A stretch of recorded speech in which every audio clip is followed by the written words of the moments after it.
Hello everyone, all of our cameras are out of place because I've not fucking added the bot that I normally add. I forgot I did that last week, because this is how impromptu this fucking session is as always. Hang on, let me fucking add that in. Let me add that shit in. Oh well. Where's I our am not fucking... Billy Cannon.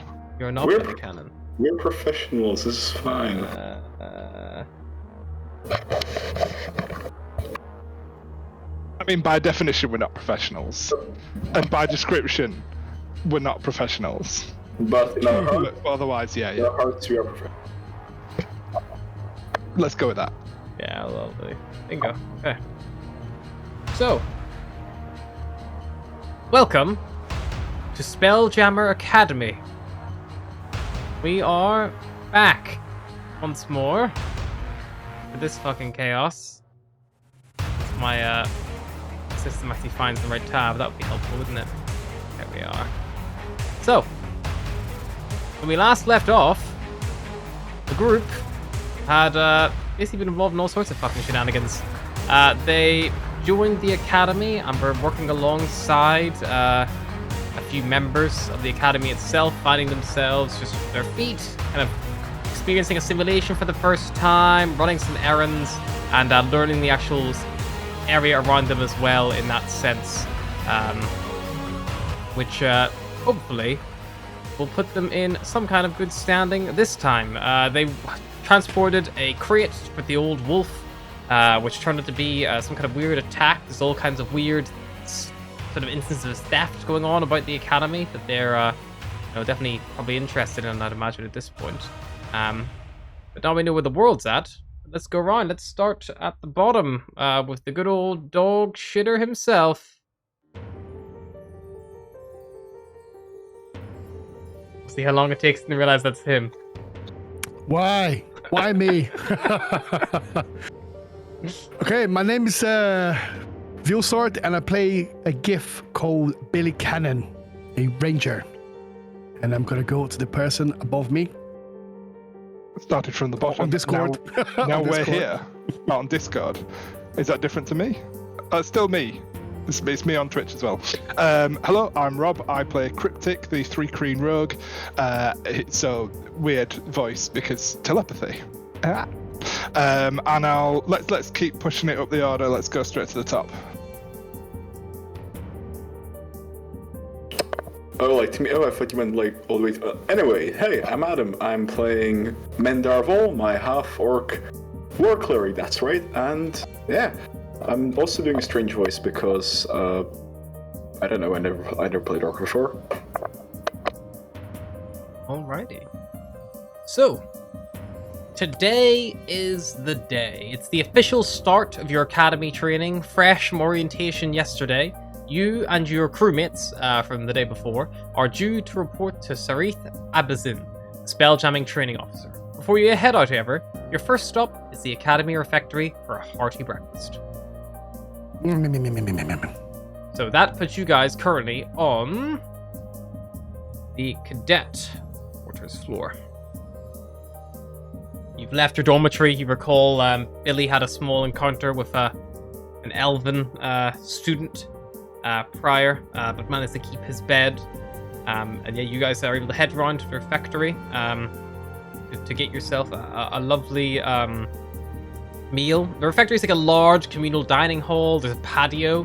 It's well lit by a dozen blue glowing orbs attached by bronze-colored rods to the ceiling. And there's an L-shaped counter to the northwest, covered in small tools, contraptions, chemical tubes, containers. And behind the counter, a door bears a sign which reads, "Staff only." Also behind the counter is this muscular GIF, who you would know he is the galley cook of the academy itself. This is Petty Officer Ryback. He is a staunch believer in 4 basic food groups: beans, bacon, whiskey, and butter. He is raucous, brash. Whenever you actually first saw him, he was giving a bear hug to a small gnomish individual who was also on the first day with you, who you've not seen since. You're pretty sure they might be transferred to the medical ward with a few broken bones. You can see now, because he's hard at work, his grey hippo skin is covered in a light sheen of sweat, probably from the hot kitchen. And you kind of see a queue of people all queued up towards the counter, kind of getting their meal, their breakfast before heading and sitting down at a various selection of tables. I'll grab a plate. Like, excuse me, excuse me, excuse me, move out of the way, move out of the way. Pop a plate on the counter. Boom. Are you trying to push to the front of the line? Is this like this like some sort of canteen, right? Like a school canteen. You go very much like a school canteen would be the best way to describe it. Yep. I'm gonna be like, oh, excuse me. Yeah, I'm gonna try to push my way through the car. Sure. To get to the front. Make me a general. It's gonna be probably intimidation check. I think you're kind of using your. You can use strength if you'd like to your physical prowess as the modifier instead of charisma. Would that be so? They'll be the same as athletics, right? If I'm proficient for athletics. Are you proficient in? I'm not. No, I'm not. So just be a flat strength check. Flat strength check. Yeah, so I'm just gonna go to strength check.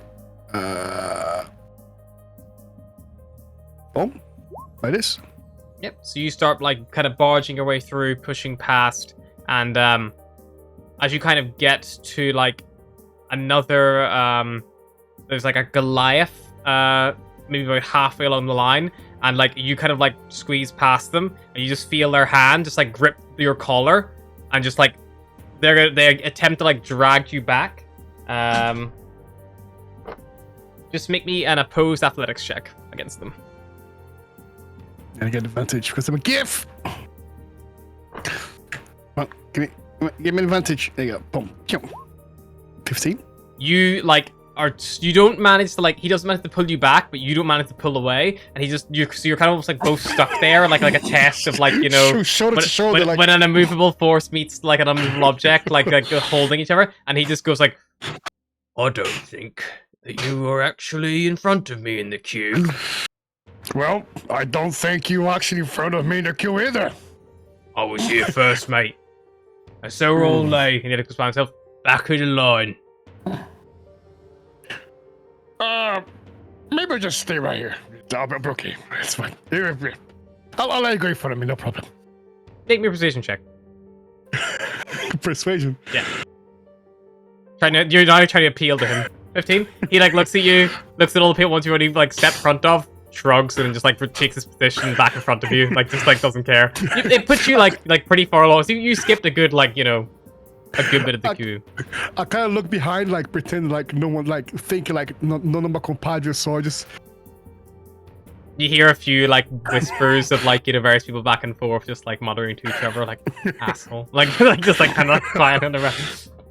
But like the queue doesn't take that long. And as you kind of all get to the front in turn, Petty Officer Ryback kind of looks at you, and as he points at two stainless steel dishes. One seems to be some kind of like deep fried meat, and the other seems to be some kind of deep fried beans. That seems to be the only two choices you have this morning. Beans, I love beans. What a good choice this is. Beans, batter, bourbon, and what's the other one again? Beans, bacon, whiskey, and butter. Yeah, beans, bacon, butter, and bourbon. My favorite. What? Good taste, my friend. And a big spoonful of like this like deep fried bean slops down onto your bowl. Smells just like home. And the line continues moving on. Eventually, it comes down to probably Cryptic. I will just survey the options, and then one of my antenna is just gonna tentatively point towards the beans. Yeah. Another slop, and it's like a few spatters of sauce kind of flicks up onto your like carapace. I would like to use my chameleon carapace to mimic the color of the beans, as though it's just. Yeah, you look delicious. Like the fill all option. Yeah, on a just like covered it all over. Perfect. And Mendar, what would you go for? Beans or meat? Meat is served for breakfast here. What a glorious academy. Neil, go for the meat. Yep, the meat makes just as wet a slop as the beans does as it enters the bowl. They all look the same, like brown and squishy. It's like traditional like British cuisine. It's all brown, like that kind of Cut the like difference good between hearty bacon and food. beans. And you kind of like are all there, and basically like this. Although this dish has never, been officially named by Ryback, most cadets so far over the last 2 days, stuff you've heard the discussion of like being like, I'll wait till you get to try the gunpowder chowder tomorrow. And this seems to be it, the gunpowder chowder. So basically, as you're kind of looking around, there's not that many. Most of the tables are full. In fact, the only table that has space for all three of you together, unless you break up, is occupied by one other individual. Seems to be human, male. He's probably about like early 20s, like 22. And he's currently got his head in a book, and he's got like his bowl still in front of him, untouched, and he's just like reading away. Billy would have got to the front of the queue before we did. So Billy, did you go and sit where there's room, or did you just go wherever? I would have gone to see where there's room. So I'm a big guy, so I would have gone. I'll say room. Room for all three of us, or just yeah. So lads, look, I've got space for all of us in here. As you sit down, he like he kind of looks up from his book, looks at you. He has like a little nod, and then kind of goes back to his book. Is it eating or is it just reading? His food doesn't look like it's been touched yet, but he's Okay, reading I'm it like- quite. And he's like, by the time it takes your companions to come join you at the table, he's probably gotten through about 20-25 pages. Like just like seems to be reading very, very, very quickly. I'll be like, you nod back. I'll nod back at him. Is like, you're right. Then they look back at him. Yeah. Are you gonna eat that? Eventually, yes. Just letting it cool down a little bit. I mean, if you're not gonna eat it, I'll gladly have it. It looks delicious. In fact, yours looks better than mine. Here, do you want to swap? And like mine's like half eaten. Okay, sure. Oh, thank You you. want? And then, like as I'm giving it to him, like another couple of spoonfuls. Yeah. Oh, it's still nice and warm. Lads, come this way. I've got a table for all of us. You can join the table with Billy and this stranger. He's wearing a cadet uniform, same as you guys, so similar rank. Good morning, comrades. What a wonderful day at the academy again. I see you all have beans for breakfast. Also good. Yeah, I didn't really think the meat would be that. Well, bean seems like a safer choice. He like takes a bookmark out and like puts it in, and like closes his book in front of him. A new face, how wonderful. What would your name be, sir? I'm Micken. Micken Havastance. Who are you? A pleasure to meet you. I'm Mendar Vol. And he extends his hand for handshake and all. What's his name again? Sorry. Micken Havastance. Miken. And he said he's an elf. He's a human. Even. Like He's a 22 human. years old. Early Habits. He just extends his hand for handshake, wait for a bit, and depend. He's got like this light olive skin, dark brown eyes, short, disheveled black hair, framing quite a round face. And yeah, he's wearing the red cadet uniform, suits you guys. Good to know a new face around here. You only came yesterday as well, right? Indeed, yes. We arrived on the new ship with recruits. Are you nervous about the first assignment today? I'm honestly not sure what the first assignment is, but I'm sure we all face it with courage and boldness as we should. Yeah. Yeah, I think it's gonna be...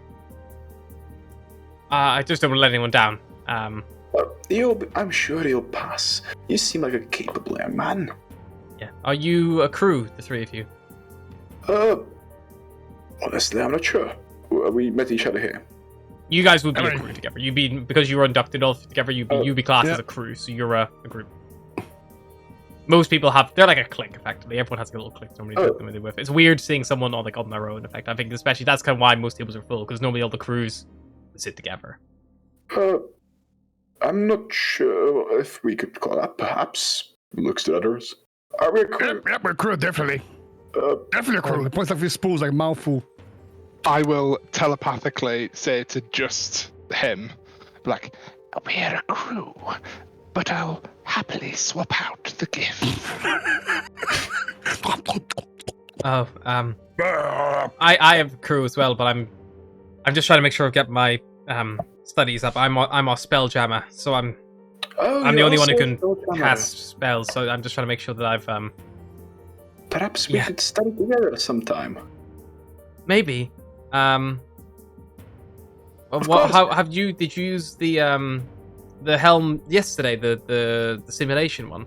Indeed, I have. It was a interesting experience, to say the least. It's strange, isn't it? Make me an Arcana check, Mendor.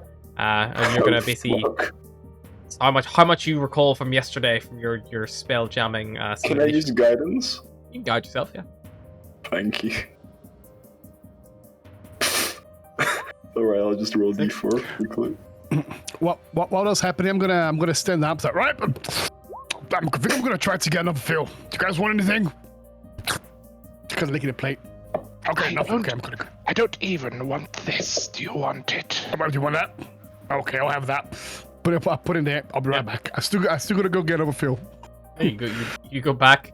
Whenever you do approach Ryback again, he like looks at you, like laughs, and like just goes like, "Oh, this is well, delicious." Count yourself lucky that we're not rationed on a ship right now, because you came back for second zone my galley on a fucking Spelljammer. You get a good wooden spoon around the head. But luckily, resources for days down here. Big slop on.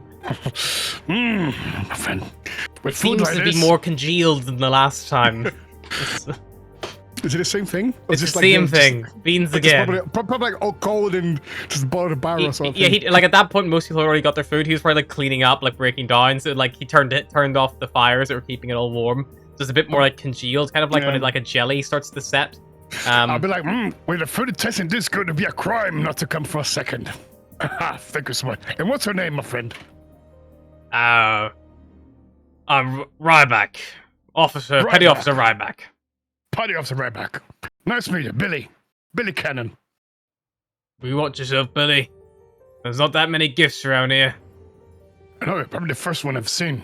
I've spoken to.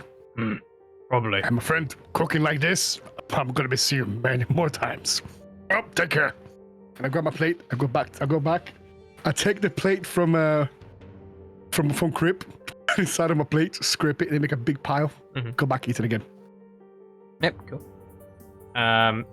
You back kind of at the table while that's all happening. As you're kind of speaking, you remember bits and pieces of what kind of happened yesterday, but it was a lot to take in, like all this Belgium stuff. Micken kind of gets excited for a little bit at the first discussion, but after realizing that, like, you know, you also don't really know what you're doing, you see he goes like even more a bit into his shell. It's like, yeah, I really need to get back to my book. This like picks it back up and starts reading again. It's a new experience for the both of us, but I'm sure that you will be able to pull through, one way or another. Yeah, I just don't want to let them down. And he like looks over to another table, and you see some people who you actually probably might recognize very briefly to an extent. From the dorms. Yeah, you definitely seen. Oh no, it's not a fucking elf. Yeah, not a fucking elf. Oh no.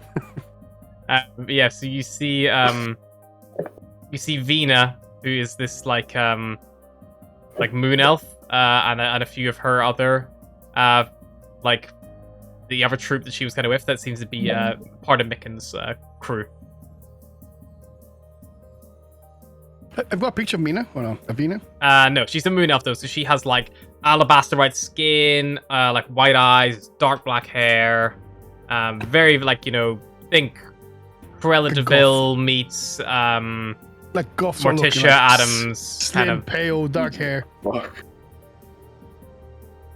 Hell, I'm sure you won't let them down. As long as you work hard, and it seems you are, so keep at it. Thanks. I'll I'll telepathically say to him something along the lines of, I see you didn't get to choose your crew either. No, I think that they were assigned to us for a reason. For your kind words, Mendor, you can make your persuasion check, though. Cool. I presume no guidance because it's spontaneous. Yep. Come on. Fuck. You don't know how much of your kind words are really helping encourage this young man. he just seems getting more and more nervous. Like, I've maybe feeling the pressure from what you were expecting of him now as well. He's a bit of an anxious mess. Worth a shot.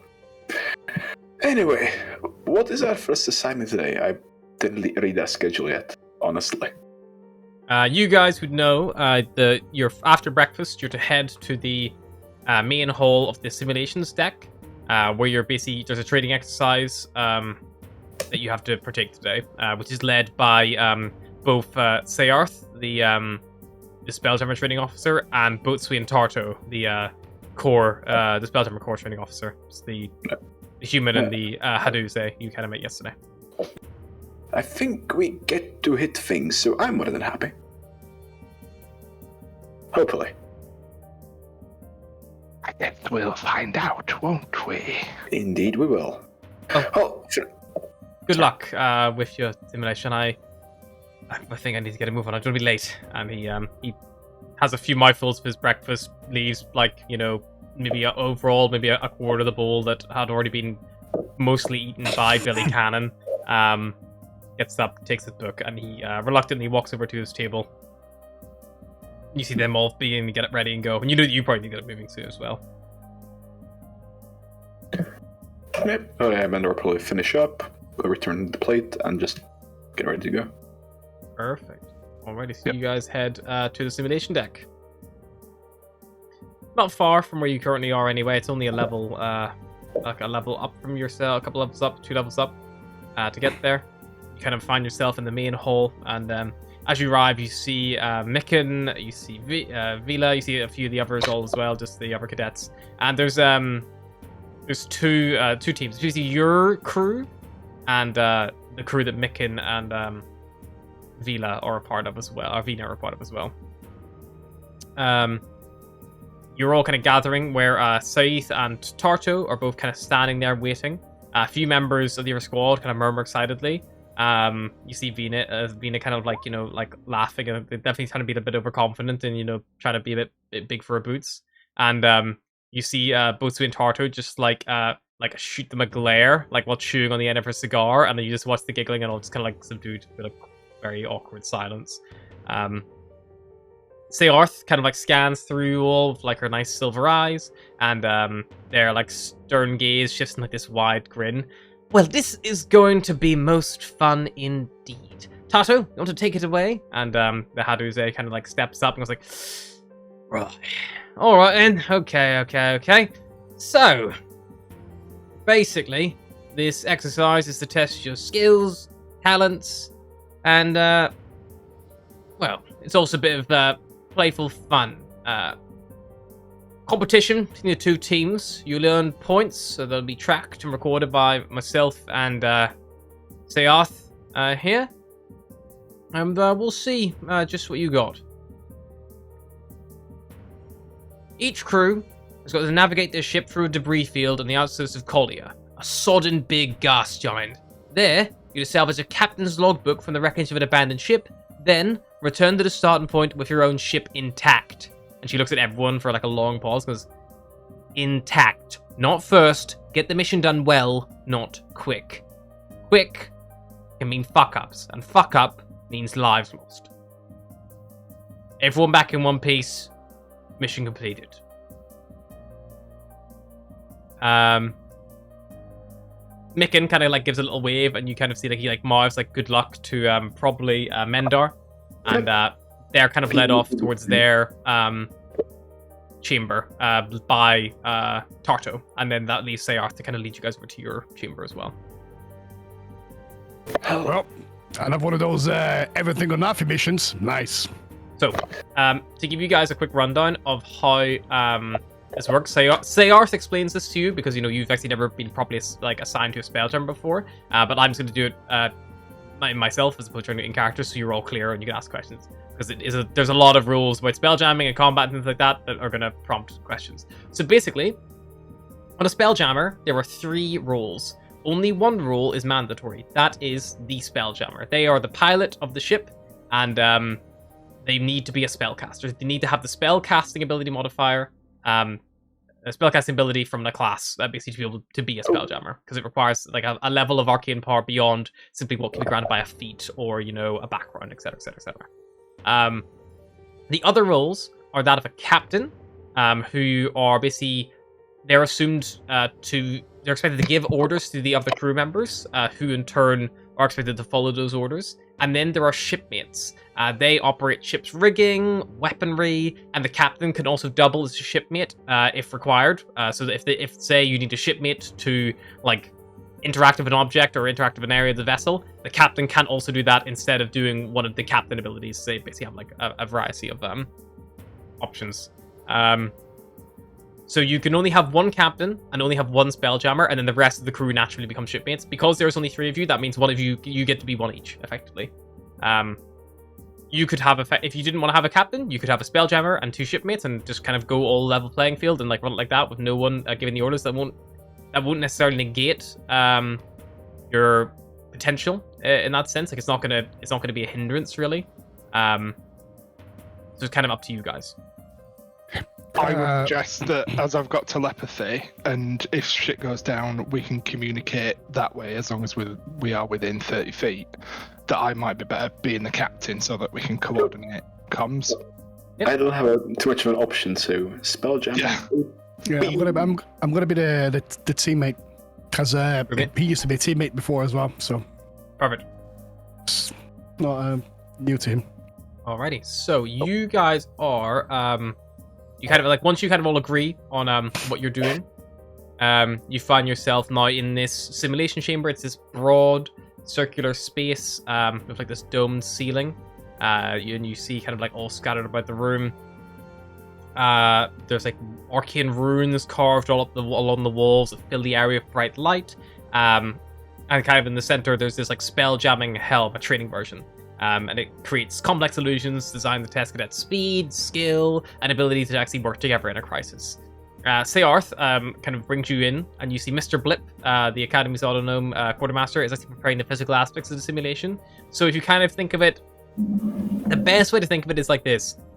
It's like you're going into a VR alternate reality experience. Like, so it's like whenever you put the goggles on, it's like there's a wall there, and you can see the virtual wall. But if you touch it, there's actually a wall there. And if you like look at the ground, there is actually so it's almost like there's like a mock-up of a ship. But like the second the illusion kicks in, it makes the illusion physical and makes it have real purchase. So you just phase through it. So everything in it, the illusion does become real.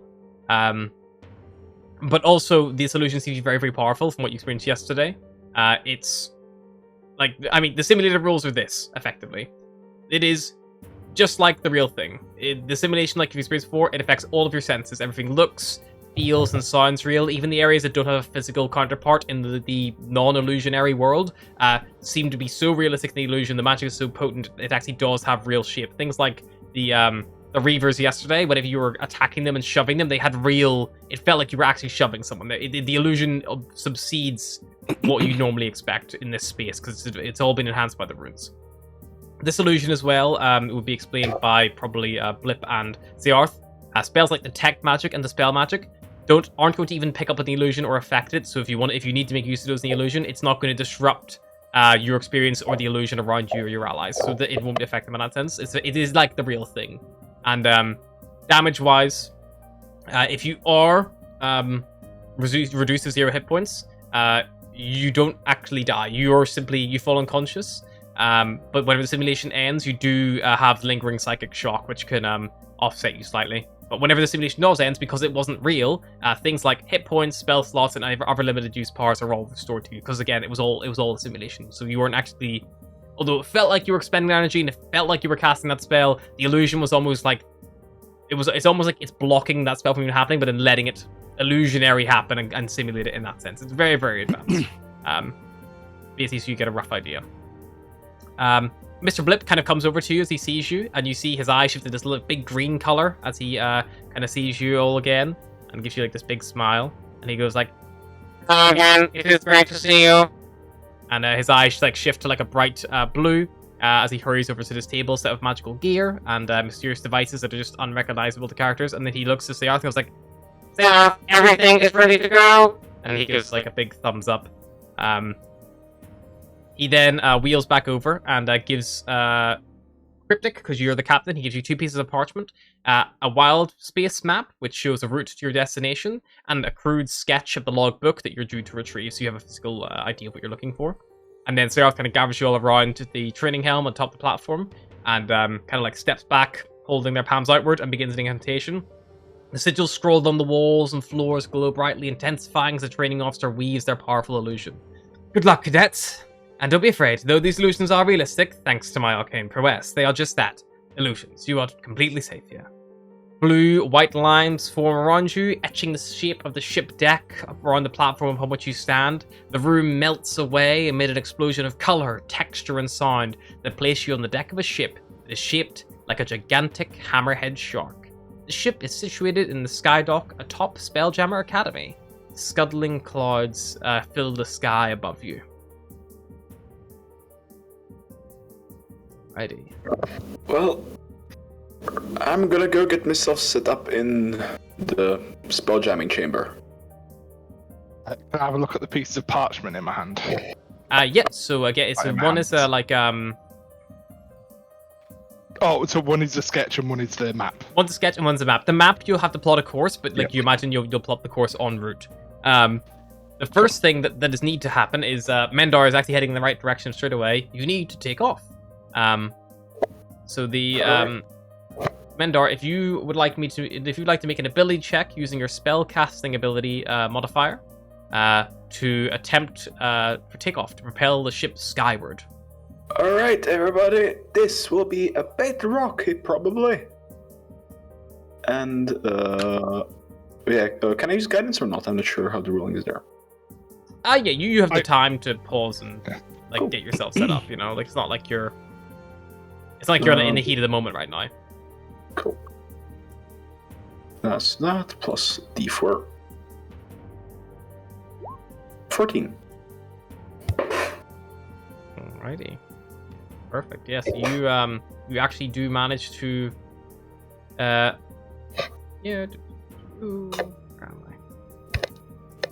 Yeah, so on the first try, the ship begins to propel itself skyward. The island of Nimbral disappears quickly beneath your ship, which passes through clouds until a spectacular void of wild space comes into view.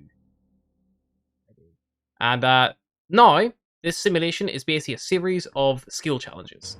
The first challenge is plotting the course. So you all have various things that can make this easier for yourself and like how you can achieve this. There are set skills that you are better at that you don't know that you're better at. So I'm going to work my way down through the captain, Spelljammer, and then finally the shipmate. I want you to describe how you can help plot a course based on what you're doing and what skill might, make the most sense to kind of like come alongside that as well.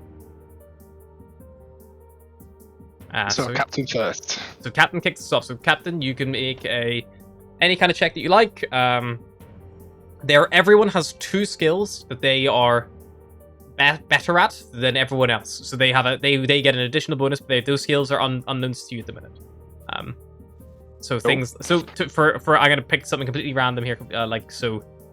For instance, let's say if you were the cook, you would have advantage on things like survival and like medicine, but you wouldn't even know you had that bonus because it comes with the territory because you're naturally that's in your roadhouse. As the captain, you would have various other things as well that would go with it. So you all get 2 skills that you get a secret bonus to help you on your checks. So exciting. Think about what might play into your role as opposed to what your character is best at on their sheet, because you might be even better going with something that you might not be super high in, but if your role might have something high in, then things like that. So I think what I'd probably want to do is open the wild space map. Yep. Try to understand our starting position, and then kind of get an approximate bearing from there. So just kind of size up the journey, and I'd probably use investigation for that, I guess, to kind of try and analyze those documents and pinpoint our starting position. Alrighty, yeah. So you use a quick analysis. Yes, certainly. Make me an investigation check. An 11. Would I be able to do guidance as well? Sorry. Yeah, if you were taking the time to guide yourself, of course. Yeah. I will say, because it would have to be 15. if you're looking for Mendar's guidance or your own guidance. My own. I've That's got fine, magic initiate. because Mendar is background. spelljamming. Mendar is basically locked in Oh yeah, 100%. to their own Yeah. stuff, because they can leave the helm, but that means the ship will stop. Fair. Yeah, no, let's not do that. So yeah, 15 overall. Alrighty. So 15. You're able to identify the start area and the end point, and you see a few potential areas which you can go through.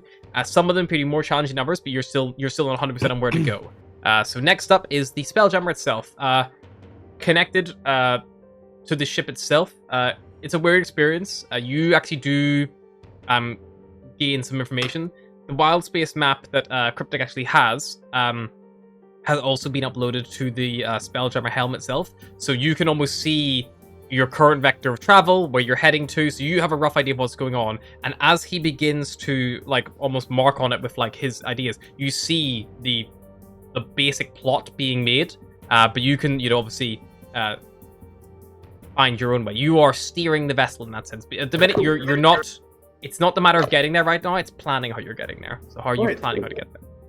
Could Mendar try to use survival to look at the course that Crypteki prepared, look at the surrounding routes that would be possible, try to find, double checking if what Cryptic put together is the optimal way, when basically just looking for alternative routes, expand, I don't know how to put it. Of course, you can certainly do that. Make me a survival check. Yeah, I'm basically looking for other routes other than the most obvious one. Yep.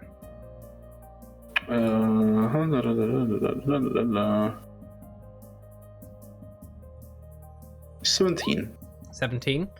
You also can make a note that as the Spelljammer, you get a +2 to all survival checks when it comes to piloting the ship. So that is a 19 total. And you, following Cryptic's original course, you managed to find actually a few areas where, although it's a longer distance of a longer jump with the spell jamming, because you understand how the ship works, spell jamming is effectively hyperspace. So it's like you're going to go from a straight line between these 2 points. So although Cryptic is marking like areas of safe distance hopping between various this area to this area, you can see but if you bypass those 2 areas, you can go straight to the third point by just going straight through a spell jamming, effectively putting the ship to its max. You can manage to weave your way through, thread the needle effectively. But yeah, you definitely managed to help out. And Billy, plotting a course. Cool. So how many is it? Just us in the ship? Is there more people, more crewmen in there? So you guys are piloting a hammerhead. So I will actually share you the hammerhead stats, because that might help. And how is this ship propelled? Has it got sails? Has it got propulsion engines or anything? Hammerhead is there's one central sail on it. So one big main mast with no crow's nest on it. Unfortunately, it's just a singular main mast that goes quite high up. So those are the hammerhead stats themselves there. So you can have a little look of what to expect. So traditionally a hammerhead is crewed by about 15 people. So in the simulation there are 12 other standard crew who are just doing basic things like menial tasks, manning the rigging, things like that. So the ship is running efficiently, but they're not real. Okay, because Billy has got experience running ships and being a crew member, and he was also the second in charge in his previous spaceship, you should say. He actually enjoys this a lot, and he actually show himself. He likes to work as hard as possible and get everything running as efficient as possible. So Billy's gonna go around. He's gonna put the sail up as quick as he can, and he's gonna go around and then start, getting the gears going quickly. Basically get all the parts, all the components, all the engines parts just going as fast as possible. Just get everything ready. You're getting everything ready to go. Exactly. I'm going to think about his athletics, because obviously he's using a lot of strength to save time, because for him time is of essence. Perfect. So I'm going to use athletics for this. Alrighty, go for it. And then also, as I do, he also showing the crew members as well how to do things. 14. Billy, you managed to get everything together, get everything set and ready to go. Kind of looking at where the the star chart's kind of putting you. You kind of get the sail oriented in the right direction to capture the most momentum. And yeah, you get a +2 because as a crewmate, you have a bonus to athletics checks. So yeah, so you are able to navigate, kind of like help your crew along in that sense and get them all going in the right direction. First tries, baby. Cool. Even though Billy's a very big lad, he's actually very quick. He's very quick on his feet as well. Yeah, and you, the first time, baby, indeed, you all succeed in the first skill challenge of plotting a course. The ship accelerates to spell-jamming speed, racing through wild space towards its destination, and after about a minute or so in the simulated state, the ship suddenly returns to its normal flying speed. Mendar, your like HUD basically lights up with like various warnings, things like that. Where you are on board this vessel is basically at the helm. The helm of the spell of the hammerhead is actually in, like, it's almost fully enclosed. Basically, it's in the back of the ship, at just south of the stern castle. So it's kind of, so you are effectively, like, you're not like, it's not like you're a pirate, like you're not like you're on like a ship, like, you know, controlling it in that sense. You know, you have to actually be, you're fully enclosed and protected from an external attack, which means, like, because obviously if they lose you, that's a big problem. Like, long story short. So you do have windows and things you can still see out, and as you look left and right, as you kind of like slow down here, you see that you are kind of like surrounded by these like huge, big, giant space electric eels that are like swimming past the ship. This huge school of them, and as it like swims past, a bolt of lightning zips by, discharging from it. The ship is caught in this electrical storm, which begins to start fires sprouting up on the main deck. So we'll go from the top down again. The captain, as you're in this horrible situation right now. I'm gonna move you guys to a new screen as well. Let me get a nice idea of what you're looking at here. That image there is what a hammerhead looks like. Ah, that looks so cool. Properly. So there's like a big hammerhead shark. The Spelljammer unit is way in the back there. That back set of windows, that's where the Spelljammer unit is, marked number 12. So Mendar is there. Billy is running around helping rigging stuff, so he's probably somewhere on the main deck itself. And then Cryptic, you can position yourself wherever you would like to be, up at the front, and like yeah. I'm not, you know, it's just so you guys have a rough idea of what this is what your ship is. It looks really cool. Cool. So whereabouts is the fire? The fires are sprouting up all over the main deck. All over. There are several. I would like to look around, perhaps using perception, to see what mitigating factors are around for the fire. So whether it's something to be able to put them out, something that I can trip that can douse the fires, for example. Perfect. Yes, so make me a perception check. An 11. You begin frantically looking around for anything, and you just can't see anything of use that would help you put out these fires. There's nothing immediately available to you that you can immediately see. And you're definitely caught in that moment of, like, you know, overstimulation and panic. And it's like, you know, like, it's almost like when you're being battered back in the obstacle course over again. There's just so much going on around you, trying to work out what is the right thing to do in the situation. You just get tangled up in your own thoughts. The only thing I think that you would think is like, if we can get away from the eels, the fires will stop. That's probably but that's unfortunately that's all you can kind of really convey before your either the moment kind of ends. So I will call to. I'd be further up front. Probably like up above or whatever. So I'd be more that'd than be the floor castle up here. If you know. Yeah, let's do that. So I would communicate to Billy in Thrycreen, because I know that he knows that language because he tried to chop his mandible at me. And I would say, get Mendar to get us out of here. Shout loud, big boy, shout loud. And that will be it. Alrighty. Next up, it is the Spelljammer. I'll do a general check for Mendar to see if he'd. Because I was planning on trying to get us out of here. Yep, but that's something you could definitely do. How are you gonna?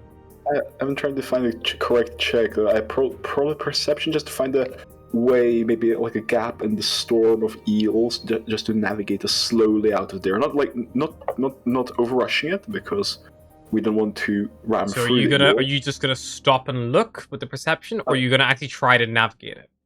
Try to navigate it. That wouldn't be a perception check then. That would probably fall under, I would say, something along the lines of, I'm not sure.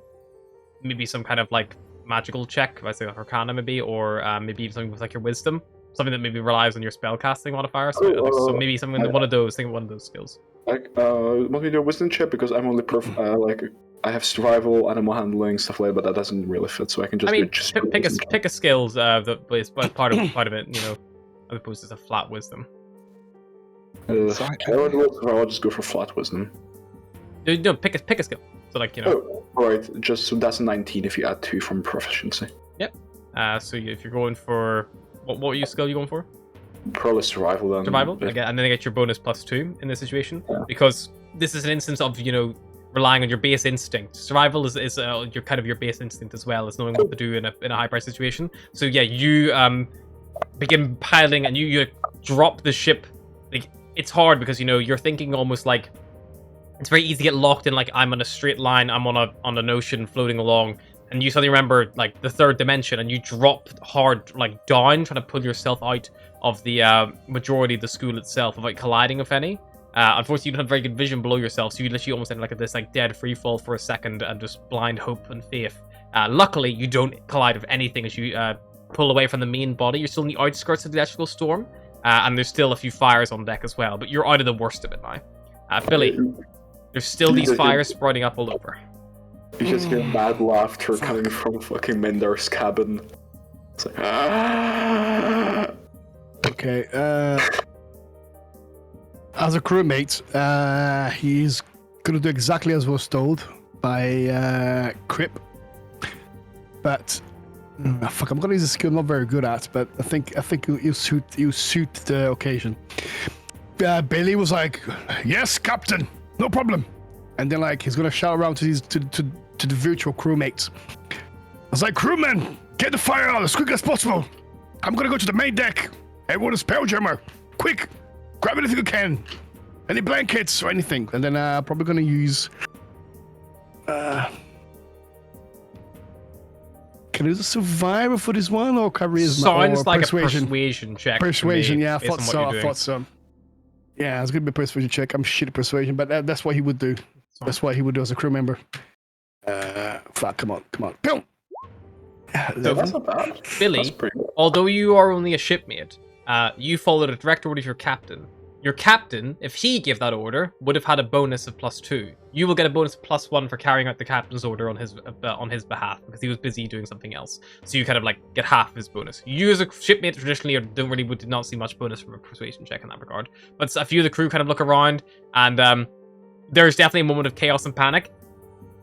If the captain had maybe given that order and had an extra +1, you might be in an alright situation. But right now, unfortunately, 12 does not meet the DC. You feel the first round of escaping the electrical storm challenge, and we go back to the top of the round with the captain. You're on the outskirts of the storm. It's still ongoing. There's still about 3 or 4 fires on deck right now, still beginning to pop up. The crew are beginning to extinguish the flames, but no much more than they're keeping it like under control. But like it's not going to get into a wildfire anytime soon. But also there is still a persistent level of fires that they can't get on top of. Yeah. I didn't realize we had other crew. I thought it was just the 3 of us. That's Yeah, like, no, it's like the amount. It's like they're although they're not Imaginary crew. Yeah. they're all illusionary. Like the because your hammerhead requires 15 crew to man successfully, so it's you guys and then 12 like commoners who can seen servants. Yeah. Cool. Basically. Sorry. Sorry to interrupt. Does inspiration stays after a long rest? Because I still have inspiration from last game. Before we find out whether it's a pass or fail, really. Yeah. Is it before or after? It doesn't matter because I've actually rolled with advantage anyway, so it doesn't matter. Sorry to interrupt, guys. I just got excited there. Got a little bit excited. All right, we like the excitement. It's good.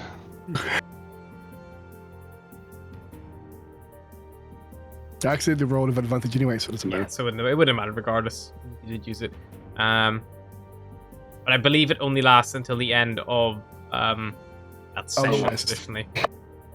Oh, okay, cool. So that's not my inspiration. So, Cryptic, as the captain for this jet, I think he's going to be having a bit of flashbacks to the absolute complete failure that was the assault course, and he's going to prioritize getting his surroundings sorted first. So he's going to get out his water skin and squirt bits of water to kind of clear around him so that he can concentrate a bit more, probably using sleight of hand if possible. Okay. Yeah, definitely. You're like controlling the amount of water you're using to like make sure the right amount is being dosed in each fire as opposed to wasting it all in one small fire. A 16, yeah, you begin extinguishing like those small cluster fires around yourself and beginning to like, it is very much like as the fires are doused, the smoke turns darker for a second, and it is like as that smoke clears, it almost like in your mind as well, it begins to clear as well, and you're kind of able to get a proper assessment of the situation. Like, but yes, some of the fires being put out. That is Wonderful, and I'd probably move as far forward as I can just to get ready to kind of look out for whatever's coming next, and probably holding on as well if we've just started to dip. I know that gravity will keep us on, but we'll still be feeling this, won't we? This big dive. Yeah. It's very much like that. Your stomach like sinking into your throat for a second. Cool. Yep, Like a roller coaster effect. Mendar, and I will say with skill challenges, guys, as you go into your second round, you can't use a skill that you've used the previous round, so you have to use a different one. Sure. Mendar would like to stabilize the ship, from the distance, just so it's easier for people to walk and effectively, deal with the fires. Because gravity holds them all that, but it's still easier to orient in a normal space that's not tilted by 45 degrees. Yep, cool. What skill are you going to use to orientate the ship correctly? Using your magical Spelljammer hand. I was thinking either like General Arcana or Insight to feel out the general. I'll leave that to you, which you think I'll let you pick. I'll go with Insight then. Insight? Yes, you kind of try to rely on your like instinct, inside of like what the rest of the crew might be feeling as which you're plugged in. And yeah, you managed to stabilize the ship as you kind of came down a bit bottom heavy almost before to avoid getting clipped by an eel. You like tilt it up and begin to level the ship off, and then everyone begins to much appreciate the stability once more. And that'll be his one. Alrighty. Billy, you're last. Okay, so Mendar, is it like inside of this, the main deck was like outside of the top? Is he inside? So Mendar's inside. He's actually below the stern castle above. So you see that area there? He's actually below. He's below that area. So he's fully enclosed for 2 windows. He's there. I mean, if you can even look there, he's there in that little back section. Okay, so Billy's gonna rush inside as he was doing. He's gonna rush inside the deck, the main deck, and then he's gonna go and tell pass on a message from Crip to him, and then also he's gonna use some of his knowledge, some surviving knowledge in the situation, try to give some tips. So he's like, oh. Yeah, maybe just try go around here, whatever. I don't know, something like that. So you would see Mendar's like spitty stuck. He's like got like, if you can't imagine, he's basically like got both hands on this like orb that's kind of floating, and he's like using his magic to steer the ship kind of with it, kind of like basically a very accentuated joystick in a sense. But he can't leave that position. So although he can look to his left and right and see the windows, he has no peripheral vision of what's going on above, below. He's no situational awareness beyond what you guys can feed back to him and what his little HUD can tell him as well. So you could try to like move to a window and then call out what you can see to him and like try to feed it back, or So what they would go say like, yes, Spelljammer, quick to the go hurry to the right. I've been through this before. Go to the right here, through the middle. And I'm gonna use my survival abilities, my survival instincts to kind of just help him guide the ship, assuming. Yeah, cool. So yeah, you're going like, although you're kind of using your eyes, but you're more going with your gut instincts as well, like kind of not predict these creatures and how they might move. Yes, make a survival check. Exactly. 16. So you guys, this second time around, you begin pulling away, and you basically like kind of are able to look back and see the like the electrical storm. The worst of it has passed, and the rest of the crew are able to begin extinguishing the flames properly. Now you're far enough away from the eels, which does put you clear, and the ship can begin. Can begin once more to resume its journey. Turns back up to spelljamming speed, begins traveling rapidly. And after another minute or so in the simulated state, the ship arrives at its destination.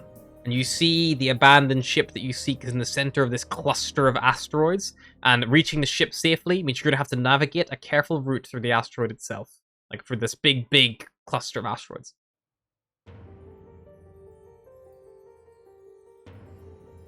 Is it? Oh, that was a close one, folks. This is another skill challenge. So Captain will be kicking us off. Cool.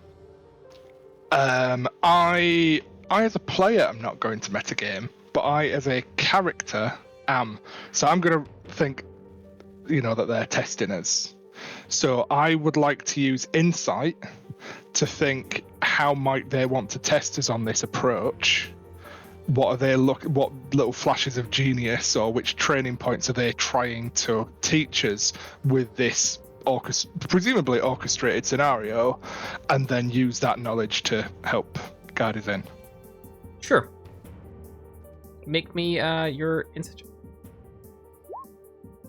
So Cryptic, yeah, you're able to think about, like what you might be planning, and like you think back to the first simulation you were in, which was almost like that testing of your metal, like it was, what you were capable of. And this one is not this one's not about just testing what you're capable of. You're not just throwing enemies at you and seeing what you do in a panic state. They're looking at this overarching thing. And yes, you kind of like pause and take stance right now. And as you kind of pause, this ship slows itself down. Maybe it's just luck of you just kind of like plotting out this like little map in your head of how you think you're best going to get there. But a huge asteroid just rolls past the front of the ship that if you just kept on going in trajectory with your previous order, you probably would have had a collision course with. But you managed to just narrowly avoid that one. Cool. You obviously you've got a rough route to get through, and these things are constantly moving is the problem. So it's not just like, Yeah, no, that makes sense. I'm going to, because I can do my little rogue dash thing, I'm going to head towards the back so that I can be within 30 feet of... Probably here. So I can be within 30 feet of Mendar. And be able to kind of telepathically communicate through the doors. 10, 20, 30. About there or something.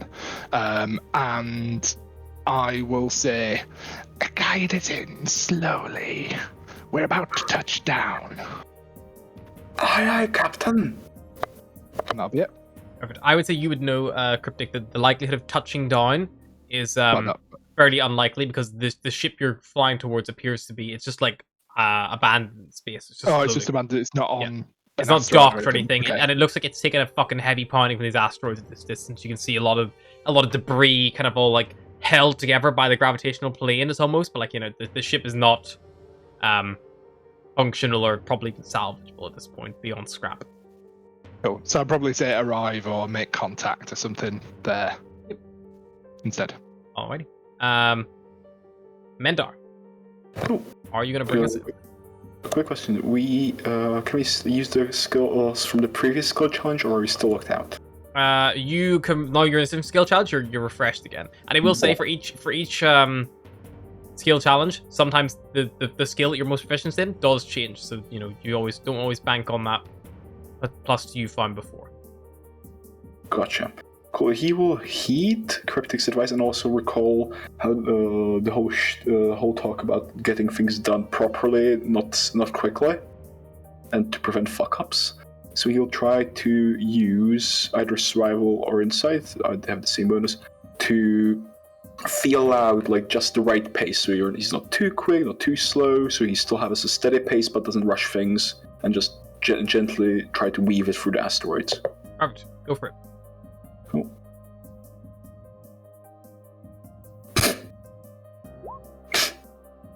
Sorry, I rolled twice. It's a 6. Why do you roll twice? I misclicked. Okay. I thought you were going to give yourself advantage. That's fine. So it's a natural 1. which is just an automatic failure, in a sense. 6 would be a failure anyway.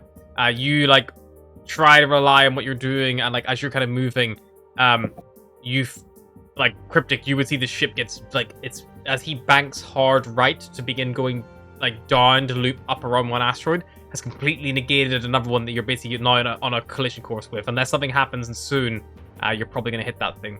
Billy.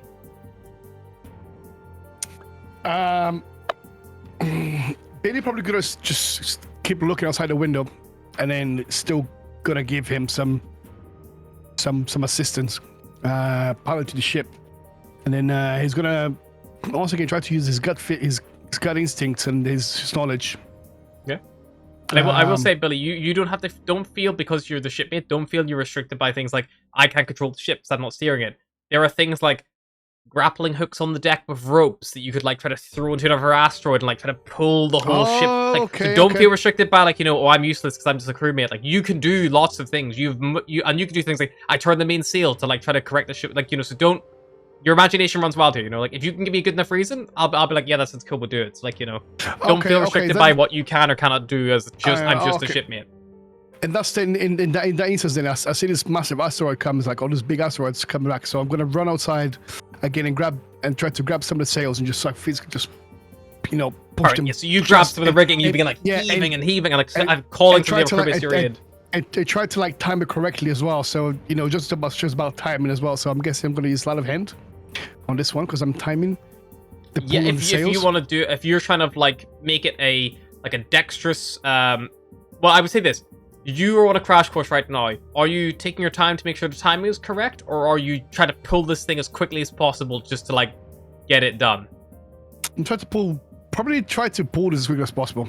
That's probably going to be more on the lines of athletics than sleight of hand. Because you're pulling a whole mass to rotate. It's not like an easy. Okay. So I can use athletics again. You can use it against because you're in a new skill challenge now. So you can always in a new skill challenge you can use your skills again. That's fine, as long as you're not using the same one twice in a row. That's all it is. Okay, cool. 17 becomes a 19 because in this situation it is applicable. You heave and heave and heave, and the ship, as it like enters this like hard right bank and like almost throws the back out, and it's about to slam this asteroid. You heave the sail back to the left, and it literally, like, if you could drift a like spaceship, like it literally enters this like drift for a second, and like Cryptic, there's this pause as you see the rock just like get closer and closer and closer, and then the sail just catches where it needs to be, and the whole ship just like turns back on the straight, and like it literally goes from this angle, like just a full nose pivot around as the asteroid just throws itself past like the rear of the ship, and you would see Mendor at the Spelljammer thing, the whole window on the left hand side just becomes full of black rock as it floats past, maybe inches away from the ship. But yeah, you're able to successfully enter the asteroid cluster without damaging the ship. Alrighty, you're now through the asteroid cluster and around the wreckage of the ship itself. Like celestial debris here. You see this flying fish ship just ruined here. The wreckage is surrounded by a cloud of silvery dust particles that make it quite hard to see. But you kind of like pull up alongside the ship slowly and like slow yourself down to a halt, almost just matching its kind of like pace. And your gravitational planes like begin a line. Yeah, so we can go through. So basically, you can all make a perception check to try to spot what you're looking for. Cool. I'll use guidance on myself. What's your thing? Sam. 18. Bro. Wow. Mendar, just being where you are and focusing on the ship, you don't spot anything immediately useful.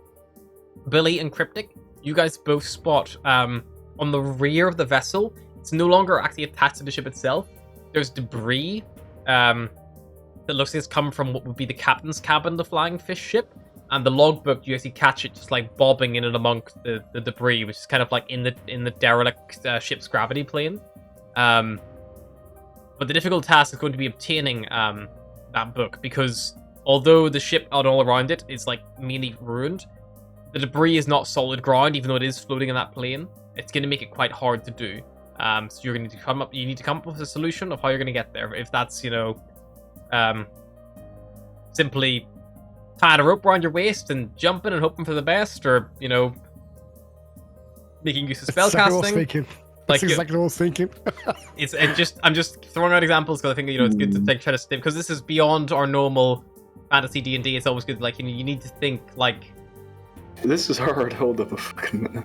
Think you're in a sci-fi movie right now and you're the heroes. How are you gonna? You can see the book. It's as you pull up, it's about 30 foot off your deck. Right. And you can leave the helm if you need to, because the ship's now docked effectively. You can leave the helm and you're not at risk of anything bad. Quick question too. If we have, do we have rope on the ship? As in, is there an access to some kind of rope? Yes, there is rope here. Cool.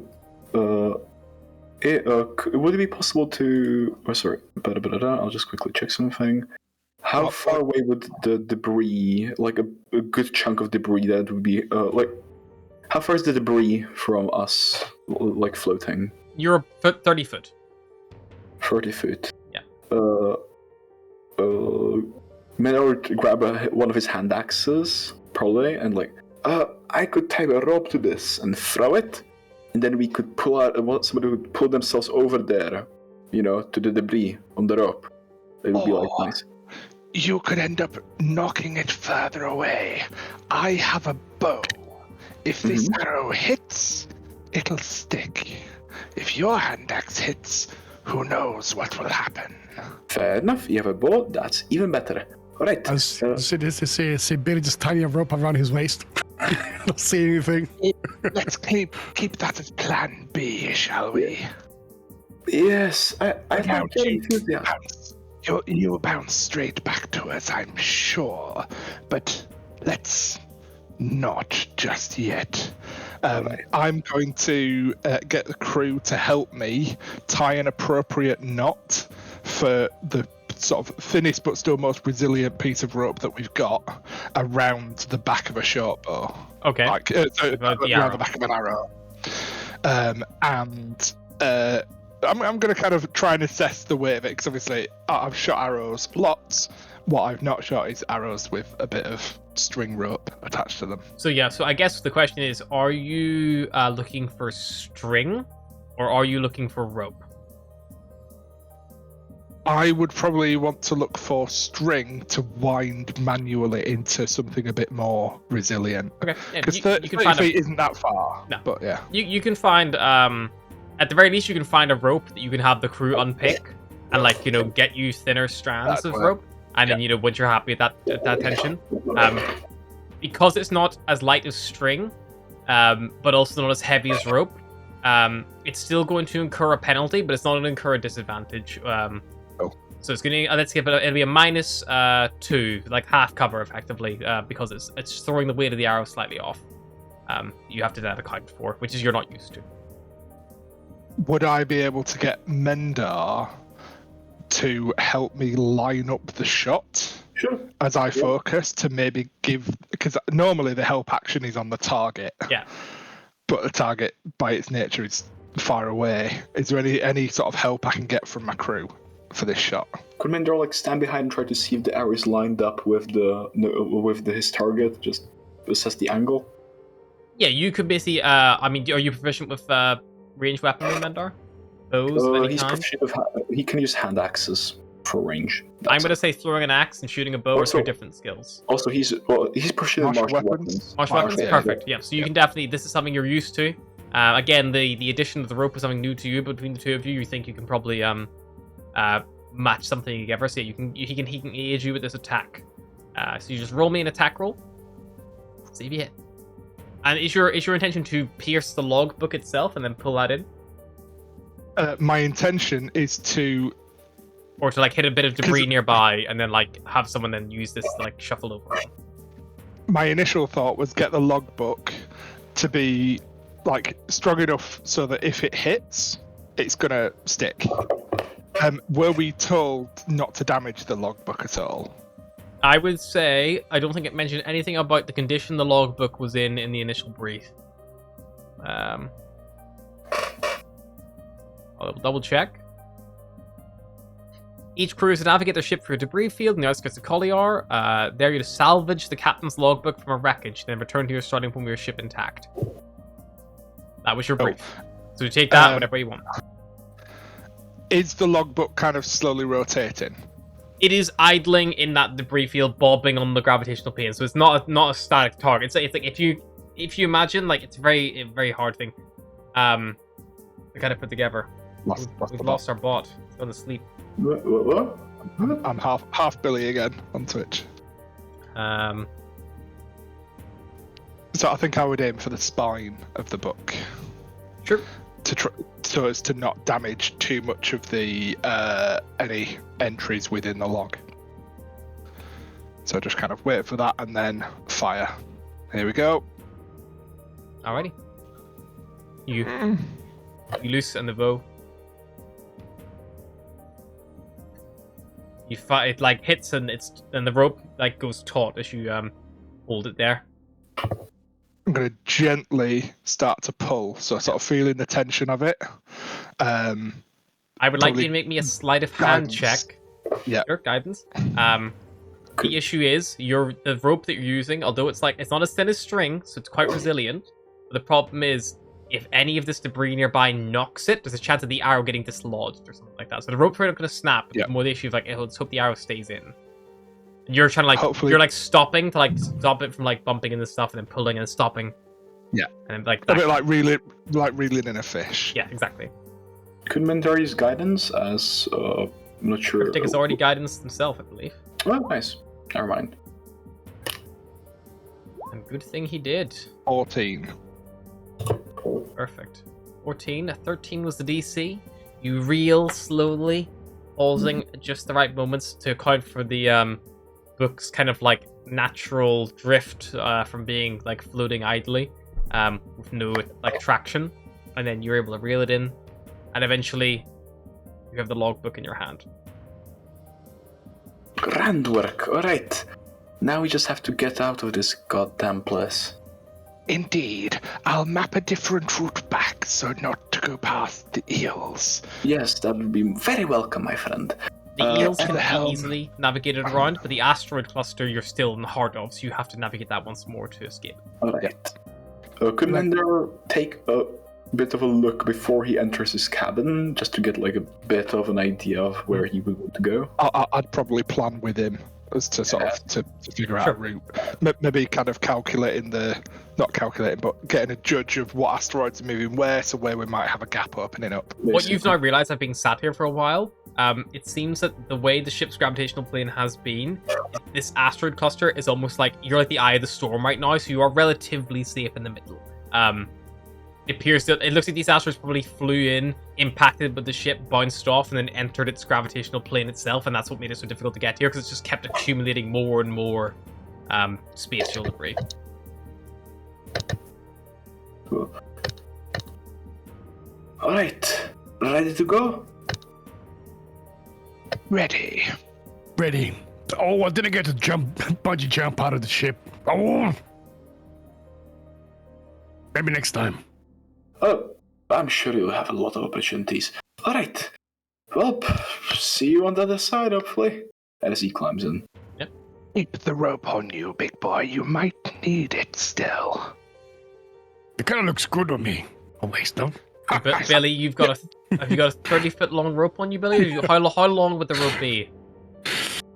The rope would be a 50-foot long rope, isn't it? Like a So standard let's say 40 foot by the time you tied off to like the mast and also to yourself.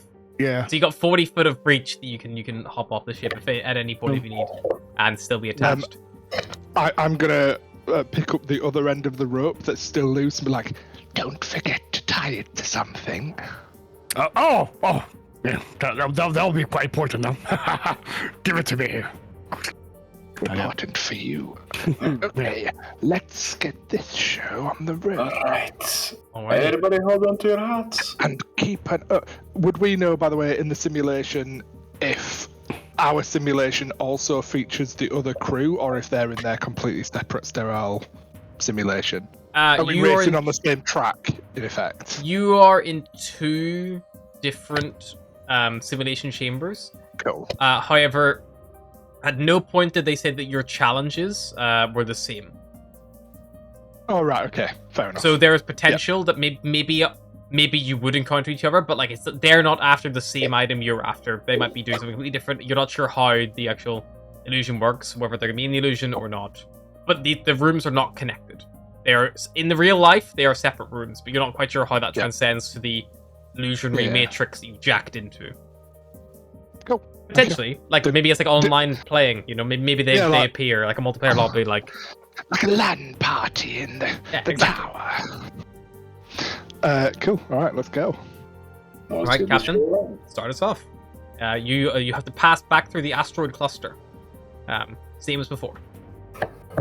So I'm getting all skills reset. I'm going to use perception to look at a lot of the asteroid fields and then look for or try to predict an area and a timing of lower density of asteroids, or maybe even a gap.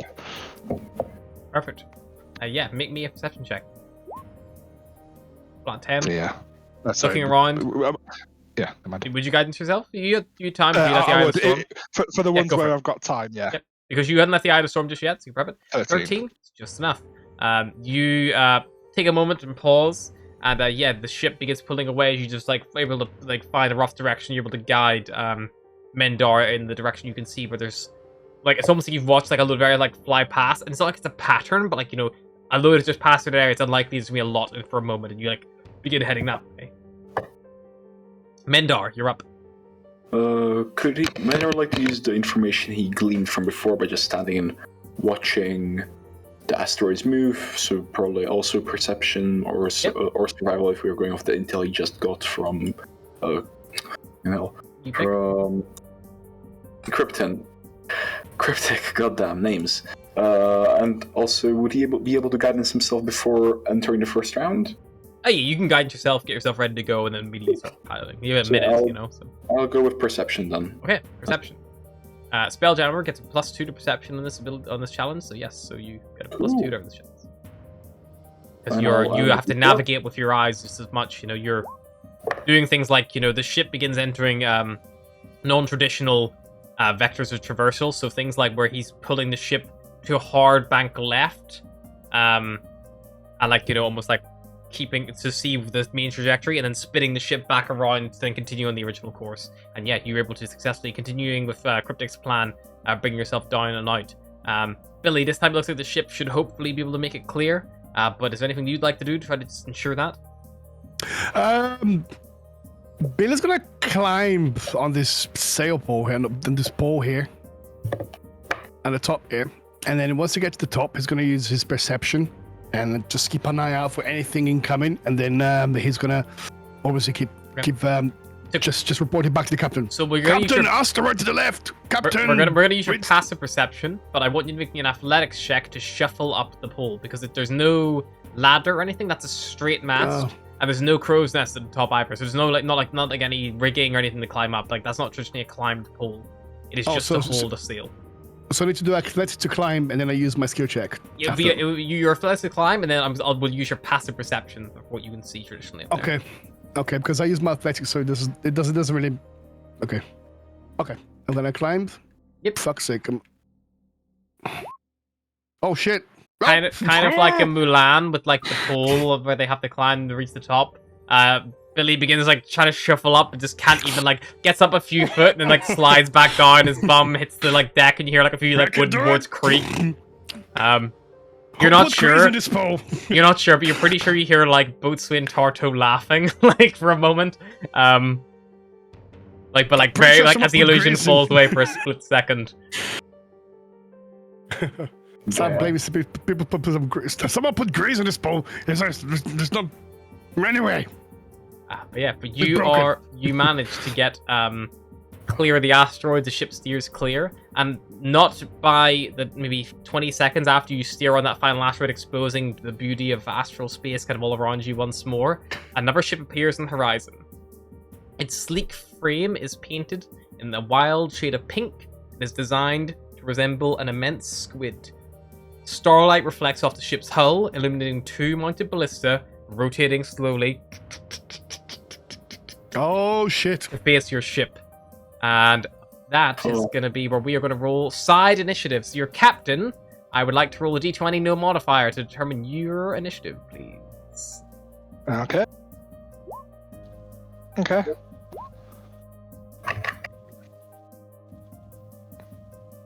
Oh fuck! 20. Oh fuck! It's just For your a second- side. It's just your so it's just your side. So it's we'll go off the 11, and I will also roll a d20 no modifier for the opposing ship. For a second, it was thought as a mind flayer ship. They are going to go first. So this is our first Spelljammer combat. So I'd recommend that you all pull up your handout for your Hammerhead ship. It should be in your little newspaper top right on the Roll20. So you can see your ship's abilities, hit points, yada yada yada. Because you managed to successfully navigate the asteroid cluster without damaging the ship, you're on full health. If you had scraped a few asteroids, maybe you wouldn't be in such a good place right now. So, currently, this ship is about 50 foot away from you guys. And it is going to begin by using all of its current weapons that it has on you. So it's going to fire 2 ballista attacks, and then it is going to fire its mangonel as well. So first to hit, 2 ballistae. I don't know what fucking if that beyond 20 actually connected to this one or not. Beyond 20? Hello? Check that extension is actually working right now. Send rolls to this specific tab, please. Right. As a note, I can add a Hammerhead ship as a vehicle on my sheet, so I can roll stuff directly. Would you like me to do that? Oh, If you Can would I like do to do that, that might be wise. So, and also I'll put down 2 things right now. So I'm going to put down a... just so we have it marked. I'm going to put down 2 tokens just on the screen here. I was going to draw some circles. I'll do their circle in a nice bright red. So the squid ship. That should be a full circle as opposed to a hollow circle. But I'll assign these things hit points to reflect your just to reflect your hit points. You guys can get nice. On Beyond, I can actually modify like hull hit points, ballista, mangonel hit points. So I'm happy to sort of track those if you're comfortable with that. Yeah, no, that will make my life easier. Splendid. We like that. I can't seem to give hit points to a circle, which is annoying. So instead, I'll just put a Gith down here because they're Gith pirates. Let's see on the far ship, and their ship has a lovely, lovely squid ship.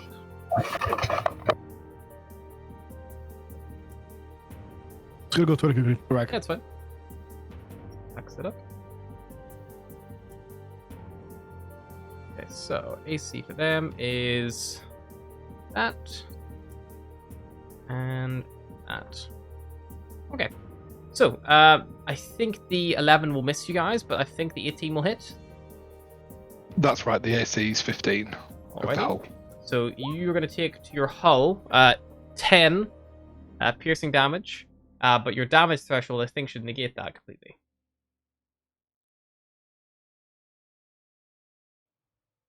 What's the damage threshold on the hammerhead? Just having a look. Damage threshold is 15, so that would mean that you take no damage. Cool. It doesn't show it on my Beyond. That's the one thing that's not showing. So I'm not sure how you guys know. So damage threshold is basically if the damage is below that value, you simply do not take the damage at all. That's effectively how it goes. It's like, although it hits, like it's so minor that the ship can absorb the attack effectively because it's so big. It doesn't hit any key systems in that sense. The mangonel does also attack. Misses with a whopping 10. What a great roll. Alrighty, and that is the squid ship's turn, so it goes on to you guys. Okay, so is this just straight ship combat, or are there things that we are doing as well? So this is using side initiative. So for ease, if you want to continue with the original idea of like, I mean, you guys can also have a little brief discussion. It's still 6-second rounds. Bear that in mind. But you have enough crew to obviously man your weapons as well. You could just simply try to run away. You like whatever you wish to do, or you could try to board them. That like basically like they're 50 foot away from you guys. Your ship flies at 35 foot around, so in 2 turns you could be on top of them if you are willing to steer yourself into them. And are we still in the asteroid area? No, you've left the asteroid area. So when we go like full Spelljammer speed, are we able to be chased? Would we know this? So to reach Spelljammer speed, I'm seeing it as like hyperdrive type yes, thing. it is hyperdrive. But if you kind of imagine like it's not safe to do it while you're being engaged because things can go wrong very easily. Cool. So if you're going to enter spelljamming speed, like the things like the eel thing brought the ship automatically out, this would be one of the instances would bring you. If you use something under attack, the ship would leave spelljamming, and like you then would have to react to what's going on, clear your area, and then once you're safe to continue, then you could safely navigate. Otherwise, you're just gonna like run into all sorts of like problems. If you can get, let me just check real quick. There is a set distance you can safely spelljammer away from. If you can get more than 100 foot away from any threats, then you are safe to then spelljam away. Okay. I would like to shout to the crew to aim at their weaponry, so that the things that are firing at us, because I'm more bothered about neutralizing the threat than actually destroying their ship. Sure. So it's like, take out their weapons and we'll be out of here. So mangonels, we have 2 of them and they take 5 crew each, and the ballista take 3 crew. Yeah. So that is all of your crew pretty much, apart from yourself, and so Billy will have to be on one of those. Have all 3 operational. Billy, you take the ballista. I'll boss around these mangonels. So we'll fire the mangonels then, if that's possible. Yep, go for it. Make your mangonel attacks.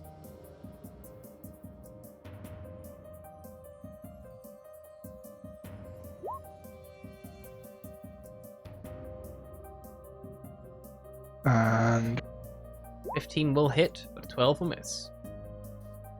So the hit 24. Like, so a large chunk of the you were targeting. What were you targeting? Their mangonel or their ballistic? We're going for their mangonel. Alrighty, so their mangonel takes a big chunk of damage there as you slam into it, and yeah. Cool. And then Billy on the ballista. Is there anything that you're particularly wanting to do, Billy? Because I'll do the rolls, but just let me know. Like, I'm happy for you to decide when to fire and stuff. Your mic's muted up. Oh, sorry, I was muted. Billy's very loyal to his captain, so he's gonna follow the lead. The captain's gonna shoot the mangonel as well. Alrighty. But it's... I'm gonna enjoy this. 10 will miss, unfortunately. I should not roll for the team. Yeah. My rolls are absolutely torrid. I mean, like, Sorry, you guys have all the details. If you want to roll, so even Roll20 has, like, if you click on the little dice, you can then roll a d20 plus 6 with the advanced roll the systems, Yeah. If you like, want to roll. I'll definitely track the HP, but if we want to do like 1 attack each, then I'm okay with that. I think, everyone. So I think the captain does 1 mangonel, the spelljammer does 1 mangonel, and then let's do that. Then Billy can do the ballistic. I think that makes most sense. It's So just going forward, so then everyone has something to do. And also, I guess it kind of also falls down to Mendar priorities of how the ship moves, because on your turn as well, you can decide how you move. Could Mendar use insight or survival to enter like evasive maneuvers, trying to make them hard to hit by range? Hmm. Basically, try to move a bit more unpredictably. dodge action of a ship, pretty much. That'd probably give disadvantage to us as well, to be honest. Because if we're moving around. So, the dodge action is not something that your ship stat block has, so that's not something you can do. As the Spelljammer, you can move and steer the ship without expending your own action or movement. And then, so basically, you just imagine that you are the ship. You're not just your individual people, like you are the vessel. So you can move up to your distance, but you can't use the dodge action. The actions the ship has are all the attacks listed on the stat block. Cool. And then you move for free. So the movement is free. But then you as an individual can also then move around the ship after that fact. So you could move the Spelljammer like 35 foot, then drop the controls, and then go move yourself somewhere else, and then like ready something. Like, you know, you could say drive into your boarding position, then run yourself up, and then get ready to board, and then all jump over and board as the ship pulls in. You know, like Equally just move and leave it at that. Basically away from the ship. so you move 35 foot away. Mm-hmm. Alrighty. Also, just a question: is a ballista considered a ranged weapon? It is a ranged weapon, yes. Okay, Yeah. so would my archery Yes. fighting style apply to it? So Yes, there'll it be a would. +2 bonus to hit. 12 would still Would miss, unfortunately. But yes, it would apply in the future. Nice thinking. Fuck. Fucking hell. Check out Big Brain on Vil. Bam. Fucking hell. Bam. Also, Nice. if it's a firearm, then I get no disadvantage on. But I don't think it has the long range anyway, so it doesn't matter. Alrighty. So, on their turn, they are going to chase you guys down as their move. Your ship is faster than theirs. Not by much, only by an extra 5 foot. But so you're able to move 5 foot away from them each turn, effectively. To give you guys a rough point of view, as long as they're continuing to chase you. Which would mean you could get to optimal spell jamming range in 20 turns. It's going to be hard to outrun these guys. It's going to be 2 minutes of evasive maneuvers and fleeing in that sense. So with that in mind, they are then going to take their turn, and they are going to attack with their 2 ballistae and mangonel. You're still in range. Miss. That was a double stack there for that second click, but I'll take that for the mangonel stone attack. So the mangonel will hit, and with the mangonel, they are going to target your hull again. I don't know why this is double rolling. It'll be the 27 damage to the hull, please, Rob. Yep. I don't know why. I'm only clicking once. Very weird.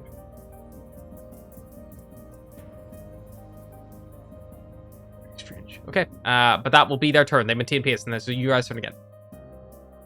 Is it maybe because it's just 2 ballista? Maybe? So it goes twice? No, I know what it is. It's because I have a players tab for my Roll20 set up for the stream, and then I have my DM tab set up, so I'm rolling to this campaign as opposed to this specific tab. So it's rolling for every instance of the campaign I have open, so that's why. Oh, okay, go. I fixed it now, so it shouldn't happen again, hopefully. If I'm right. Because it exceeds the damage threshold, we take all of the damage. You take the down maximum, you with take the that full attack. damage, yeah. So if it's 14 or lower, you ignore it, but it's 15, you take the full 15, and then above, anything above as well. Cool. I mean, we started off with 400 total, so it's Yeah, not, you're fine. you know, world ending. Like 5% if you're... I mean, if they keep seeing that damage every single round, then like they might be able to kill you before you guys can leave. Like, you know, so although it's like scary, like fuck, it's a lot of damage, but like, you know, you got a lot of time. We're gonna go mangonels 2 versus 1, I think. So I will fire the first one, Yep. I'll grab and the then we're second. gonna have Spelljammer on the second, and then it's up to you what you do with the ballista. Yep. That's a +5. Cool. +5. D20 +5. The mangonel, please. Cryptic No, hits. 19. Mm, 7. Nice. 23. 23 also hits. 3 damage. I'll just roll the damage. How much is that? 46. 5d10. Ooh, fuck yeah. Bam. Nice. There we go. Yeah, their mangonel is pretty fucked up, but it is still functional. And Billy on the ballista. Okay, I'm gonna crew reload, and then I aim to the mangonel again. Fire away. I'm not gonna miss this one now. I'm gonna roll 20. Just added the modifiers after. Alrighty. Roll 20. Please, God. Please. No. Soars off in the actual space. I think there's something wrong with this ballista. I've never missed this many shots before. That's with +8 as well, isn't it? Yeah. So 14. 14 but- just misses. 15 AC. Yeah. Never mind. Keep going. Reload. Third time's the charm. Alrighty, gonna be their turn next.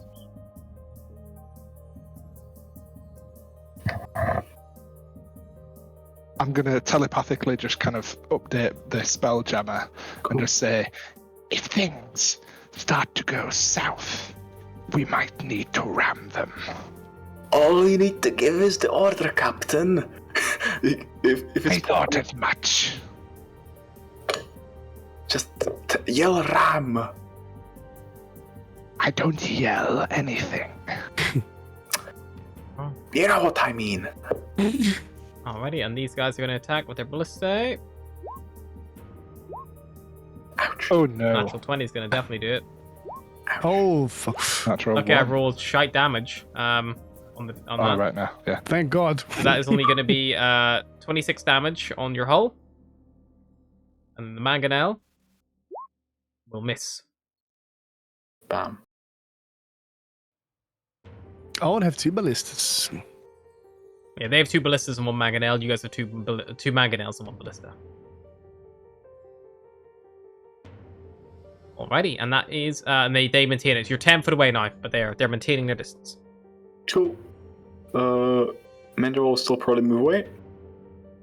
Yep. I'm assuming Yeah. you're continuing to move away. Yeah, Unless you unless say you otherwise, move I'll away, assume yeah. you'll always Yeah. move your distance.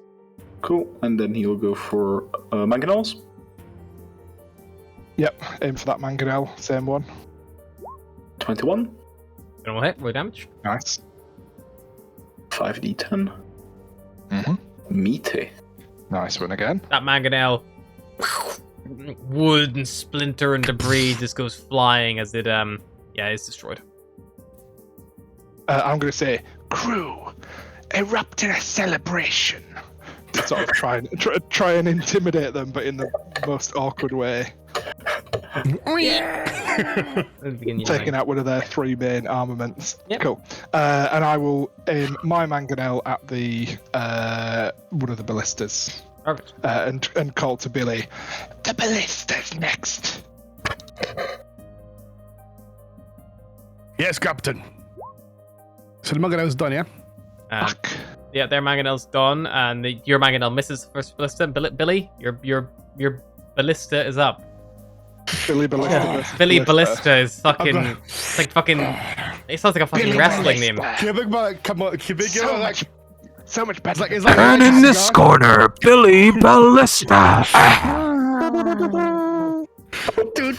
It's not John Cena. It's not John. Fuck, that could have been a fucking name, Billy Ballista. That could be fucking cool. Anyway, You went for Billy Cannon instead, like a fucking lame ass who likes cannons these days. Billy Ballista. Can I change my name? I'm gonna go to the fucking. Maybe you can Anyway, after this mission. Maybe. Billy Ballista. What is the name? Anyway, so as the crew's loading, the thing he's gonna take his cigar. Okay, baby, please hit it now. Hit it for me, baby. I believe in you. What are you doing? My And then my shoots. favorite bit is like the ballista that Billy is currently using is a 3 crew ballista, so it takes 1 action to load it, 1 action to aim it, and 1 action to fire it. So I love that Billy is like the one aiming it. So like he's got one of our crew loading it and like firing it for him, and like it's just like a standard like crank ballista where you have to like crank to rotate it and crank to rotate it up. But he's like like making sound effects with his mouth. Star Wars set. It's Okay, literally like Chris Pratt doing like the pew pew Like shooting the fake guns. Hannah, Come do you on. just want to refocus Come on, your baby. cam, by the way? Yeah. It's blurry. It's like, come on, baby. Give it to me, baby. Oh, yeah. That'll Very definitely nice. hit. What's the damage? So that is 3d10. Yep. Oh, okay, 3d10. Roll it. At the end of our turn, could I look over to see if there's one person that's clearly their Spelljammer? Oh, do you know what I'm going to do? You cannot see a Spelljammer above deck, probably because you're a Cool, that's Spelljammer. fine. Same call as yours. They're normally. Just wanted to check. Oh, fuck, it's too late now. It doesn't matter. Okay, 3d10. Oh, no. That is below the damage threshold of Ballista, I believe. Okay, what I'm going to do, I'm going to use my ratio ability. Ice Throw Spark. Boom! It gives a 2+2 damage, force damage to any.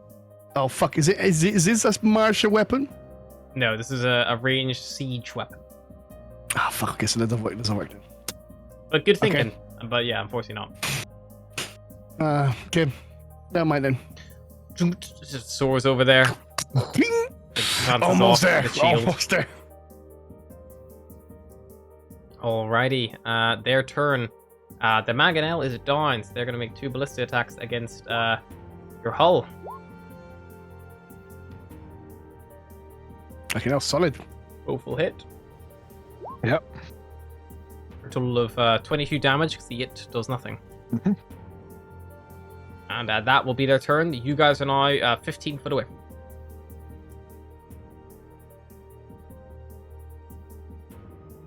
Cool. We will, I think, carry on with the same plan. Just try and take out their weaponry. Oh, I was muted. Yep. Kiting. That's the plan. Yep. 21? Boy? Actually, I'm telling a horrible lie, because they were 50 foot away at the start. And then So we'd be they 65 moved, so you're foot. actually 65 foot. At the start of our turn. Yeah, so 65 foot at the start of your turn. Yeah, that's correct. So if we move 35 foot away, we wouldn't be able to enter Spelljammer, because although we'd be 100 feet, we'd have used our movement for the turn. Is that Yes, right? yes, and also effectively they are still. It's like in a chase, like they're still. They Gotcha. can close Yeah, that yeah. distance like in time. You need to get a Nice clear hunt. damage. Look at that! That ballista is almost destroyed in one shot. It's only got 50 hit points in those things, so yeah, you do it yourself. So that is a critical hit. You like see some of like the wood splintering and flying off. Clearly the brains of the operation. Wait. Damn it. Yeah, and then finished off the ballista. Nice. Very good damage. 26. Yep, that 2 ballista 10s, explodes. a 3 and a 2 and a 1. There's one ballista left, but you see now that there are 8 crew, and at this point the Mangonel crew have now managed to produce bows and things, and are beginning to aim with their standard bows, and they're getting ready to loose in the direction of the ship. I will direct the crew to take cover when they're done with their actions, so kind of duck behind the Also done. lip of the deck. I will say you would know that would be an action to basically dodge, like to take cover, to brace, etc. Okay, right. So you can Yeah, either yeah. continue manning the stations, or you can be like, slow your attacks Oh, down. we'll carry on. Yeah, Fine. carry on. I mean, it's just they're not going to stand around hoping one ballista's going to do the work when they have like longbows and like crossbows and things at their disposal. Because you guys are still within a semi-effective range for themselves. Mhm. Alrighty, and Billy Ballista.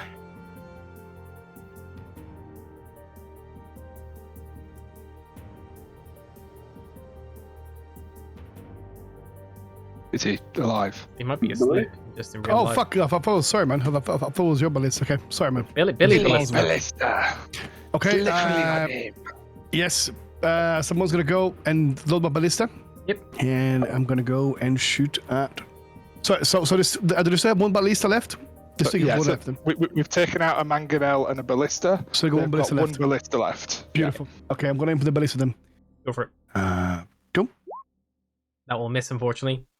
Oh wait. That's a, no. that's no. a 10 plus 8. Oh, that was it? No, that will hit. Cool. Good damage. This is no. I was gonna say this is not creature, but it's not creature. Okay. Obviously, it's not creature. Okay. Boom. Oh my god, bro! What is this fucking throws? Just goes and glances off the armor again. Something broke in this ballista. As a captain myself, can I see any of them barking orders at anybody? Yeah, there's very clearly a captain. He appears to be the first one who has picked up one of these crossbows. Super. I will say individual crew are hard to target because, you know, you're using siege weaponry. It's not like they're fucking precision. It's not a sniper rifle. That's fair. It's not a sniper rifle. You know, you're shooting a ship's, like, big gun you can see, but yeah, like, shooting, like, an individual target. Yeah. If you step off, like, your commands and stuff, you could individually attack. But, like, you know, you're currently one, like, you know, barking them orders, etc. in your own right. On their turn, their final ballista is going to shoot again. 12 will miss. Doors off wide. And then the freed up 8 are going to begin just laying in attacks to your hull. They do nothing because they can't pierce your damage threshold. The bolts just begin glancing off the hull and armor. They can't do enough damage on their own. It's basic points. But they're raining hellfire on your ship, effectively, for, you know, drama's sake. Because that is what they would do. There's a small chance someone running across the main deck might take a loose crossbow bolt, but the chances is very slim. It's like, you know, they're 65 foot away, bolts out of a barn. Yeah. You guys pull away another 5 foot in total, so they are now about 70 foot away. Fire in the hole. Indeed. Go for it. 6. Power ballista. I'll definitely hit. 3 damage. The mangonel shot this time, the crew bolster themselves, and you watch it just like bounces off, like it hits the sail a bit prematurely, and like just like it almost like reduces like the impact significantly. Yeah, we may be going for the last ballista, I think, right? Hold on, a quick question. So does the threshold affect their weapons as well? It's just the ship. The weapons on the ship. I believe the threshold affects threshold. everything aboard the vessel. That's my understanding of how thresholds work. Cool. It makes sense. Cool. I'm running so this 24 encounter hit. because, like, to be honest, I don't know even if you're supposed to be able to target these individual components, but you know, sure. I mean, they've each got an armor class and hit points, so you'd assume. You'd hope So, yeah. Mangonel, number 2. 33 damage Oh god, Jesus to Christ. to that ballista. Yep, that definitely hurts. We've almost got their weaponry. Stay strong. And Billy Ballista, who is Vilsort, just a bing bing, your turn. Bill's gonna be pissed off. He's gonna stand up in the ballista. No, this is gonna go for a click and fire the ballista. Go for it. I mean, the crit. There you go. Oh yeah. There you go. Hey. Roll your If you still got that 60-10. 15 now, watch him roll 14. Wait, so what are we? 60-10. 60-10. And then 1. Yeah. And then 1. That's 27 total. You fucking annihilate the 29. silver ballista. It just like explodes off the deck. You see There you debris go. go flying. I flex my muscles like. With yeah. all of their main weaponry disabled, on their turn, the squid ship stops pursuing you and then begins sailing in the opposite direction, and you guys are able to safely sail away the rest of the distance. Hey. Yes, yeah. Go back to your holes. There we go. What a grand day for battle. The incredible thing. So in that combat, 2 like shadows are supposed to appear at the forefront of combat, but you didn't reach it. You didn't reach that. 2 shadows. Oh, wow. What shadow? Shadows in the enemy You gotta shadow. reach it. Alrighty, yeah, so you guys end that encounter. As you spelljam away, making a return journey, and you slow once more, marking the unexpected presence of something else in the vicinity after about a minute or so. This is kind of like equidistant where you encountered the eels before, but the eels aren't here anymore. You've got around that school. A quick scan around. Everyone make me perception checks. Everybody? Yep. Including you have windows, you can still see. Can we use guidance? You can use guidance if you want. You just have a little because you've like it's like you're in hyperspace and suddenly and like the ship automatically pulls you out of it because it's like danger. Like this, we might hit something with you. It's like a safety measure. Yeah. Switching to manual. Yeah. Autopilot disengaged. 20 total for me. All right. 23 if you get guidance. So Nice. Mendar and Cryptic, you guys both spot on the horizon another hammerhead ship just floating in the distance. It is clearly severely damaged and adrift. And every few seconds, you see bands of electricity ripple out from the central hull, dealing damage further to the ship. Cool. Yeah, It's not on your trajectory. You can pull the ship and then continue on your vector home, or you can return and you can investigate. Would we know if we've been given any instructions on our mission to kind of rescue? Like, what's the protocol that we would know? Because, like, normally, if that ship is another Spelljammer of your, like, you know, academy or etc., it would be, you know, assist if able, and, you know, perhaps, you know, rescue if the ship is, you know, a risk of, you know, destruction of that, it would be rescue the survivors, like lifeboat effectively. But if it's an enemy ship, there is no you know, requisite for any action. But a hammerhead ship is the same class of your vessel. It appears to be similar, but at this distance, you're still about 100 foot off. You'd have to get a bit closer to spot who you're up against. Cool. I would like to call to Mendar and also the crew to prepare to approach, but I'd also like to maybe do some kind of insight check or check for anything that looks like this could be a sign of danger for us, because clearly something's happened to this ship. Yeah. Is there a creature somewhere, you know, or like what might have done this damage? Yeah, make an insight check. With Would I guidance. have, You can Would I guide have seen yourself. won't you? would I have seen the ship by now? Yeah, you would have. No. After seeing both Cryptic and Mendar kind of looking that way, you can see the ship slowly drifting through.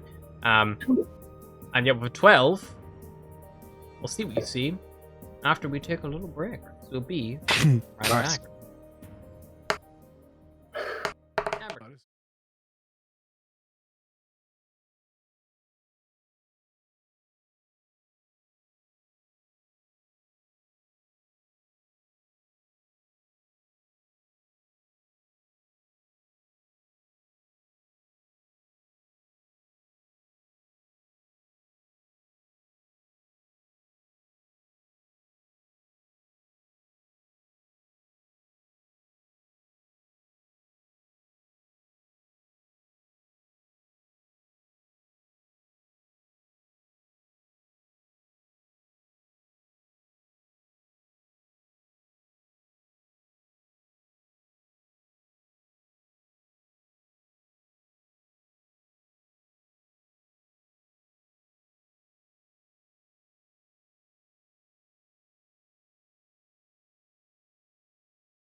And we're back.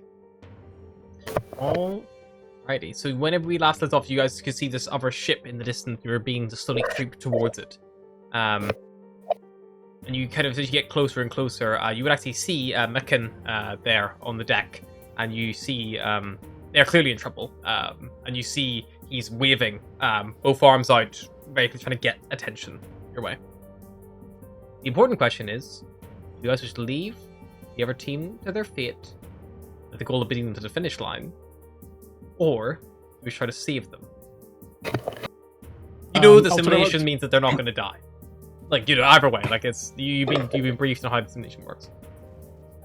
So with my kind of alignment and general personality, I would want to get them, but it wouldn't be a selfless act. It would be to score brownie points with the, you know, it could be lives lost.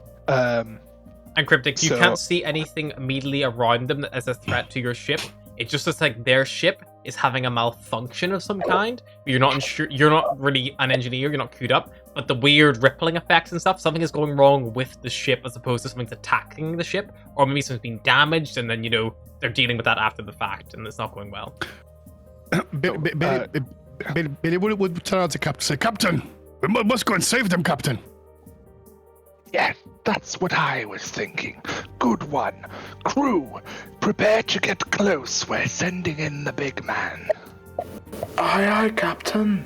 That's you, Billy Ballista. Crew, assemble! Full speed forward! And then Billy's gonna go and grab the sail with his full mighty strength, just pull it, and then turn the ship towards the guys, towards the other ship. Like banks.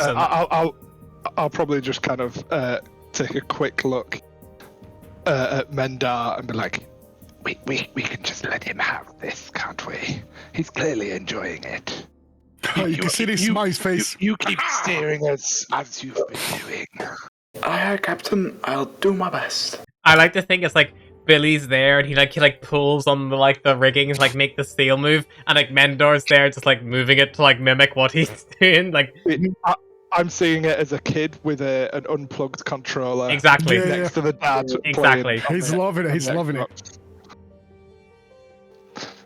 So we'll approach probably not cautiously, but vigilantly, I think would be a good way to describe it, so that we can try and understand what's going on with the ship, and then call out to them. I'll probably get Billy to call out because he's going to be a fuckload louder than I am. Perfect.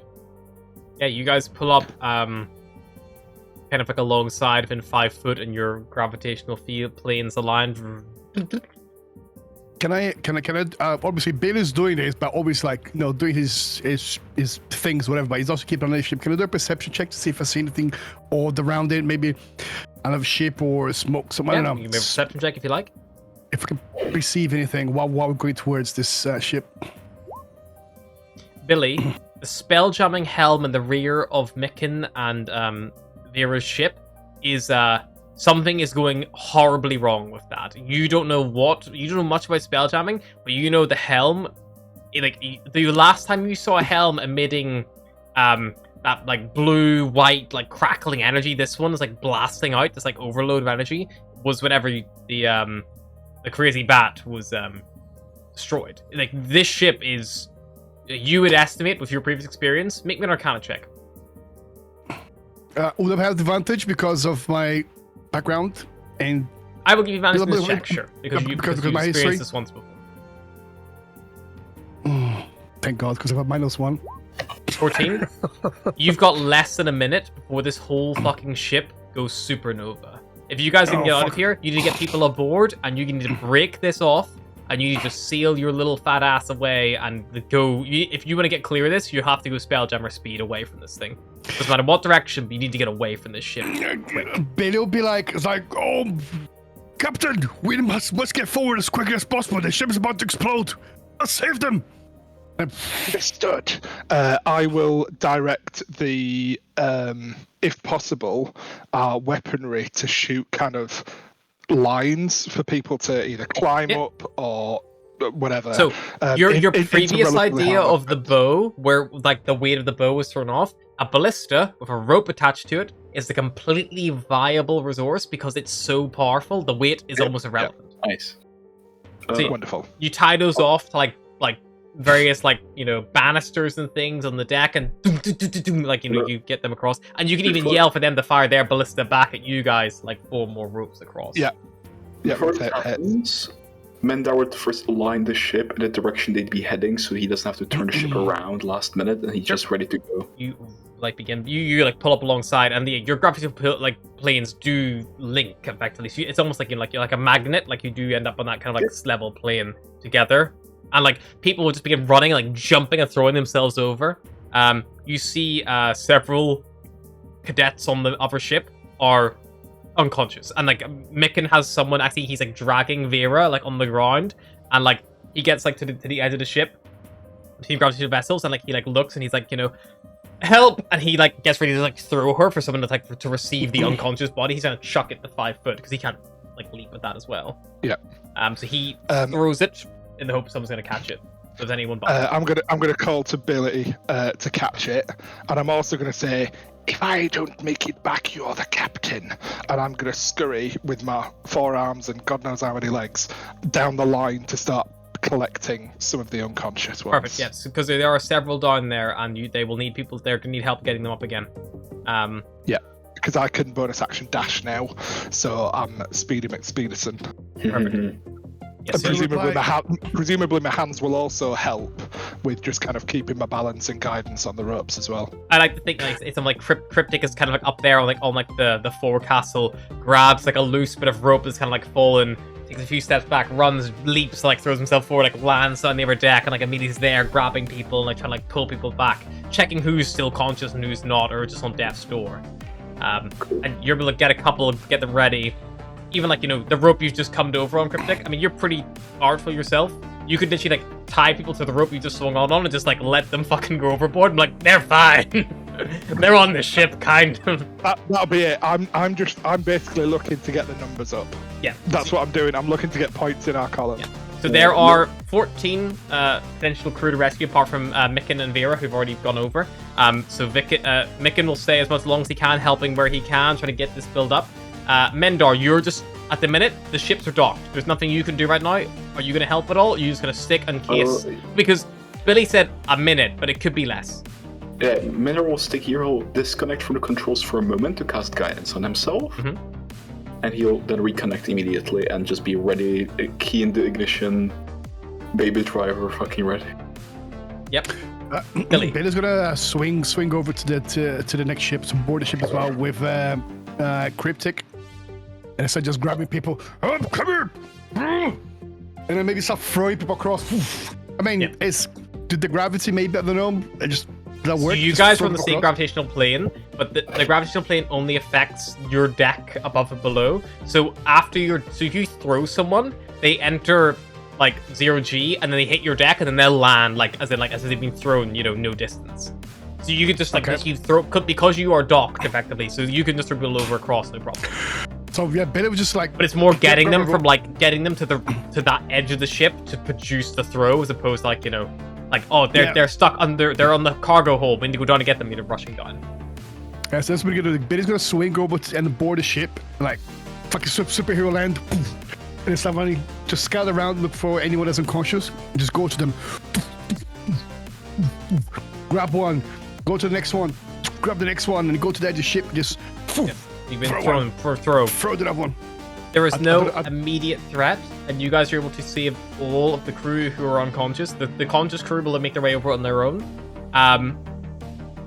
It takes you all about, I'm going to say 30 seconds. Before you can, Micken's like, I think that's everybody. We need to get out of here. And the back of the Spelljammer, like just you hear and it just goes completely silent. I think I know what is this. I'll probably know what is this, wouldn't I?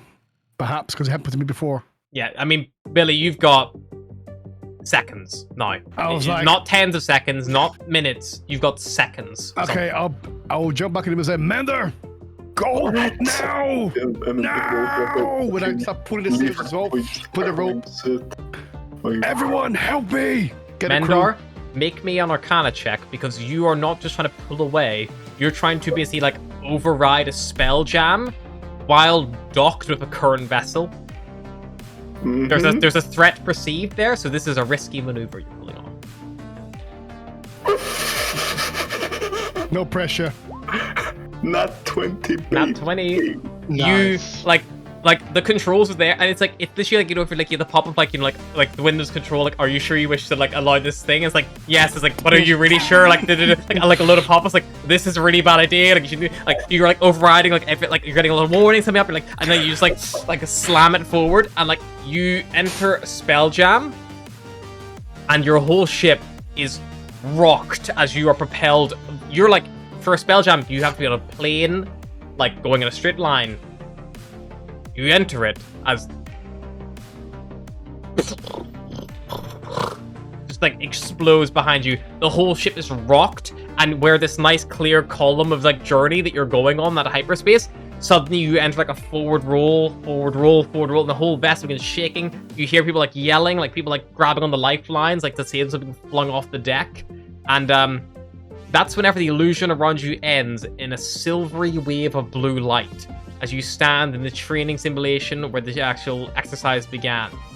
Magical energy ripples like a turbulent cloud around you, reaching out to touch the rune-scaped walls and then exploding outward as bolts of lightning, setting Searth, Tarto, and others just like flying to the ground. I need everyone to make me a dexterity saving throw, please. We just murdered the fuck. fucking school. Yes! Give her a bit of cannon. 20. What the Oh my fuck? fucking god.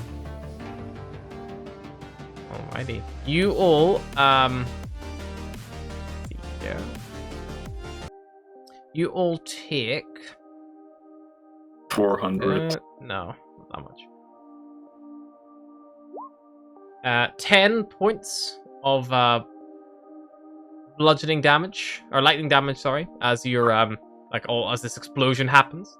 As you come to, you are all restored to normal expenditures, yada yada, and then you take that one. This is from be real. This is not a simulation anymore. This is real.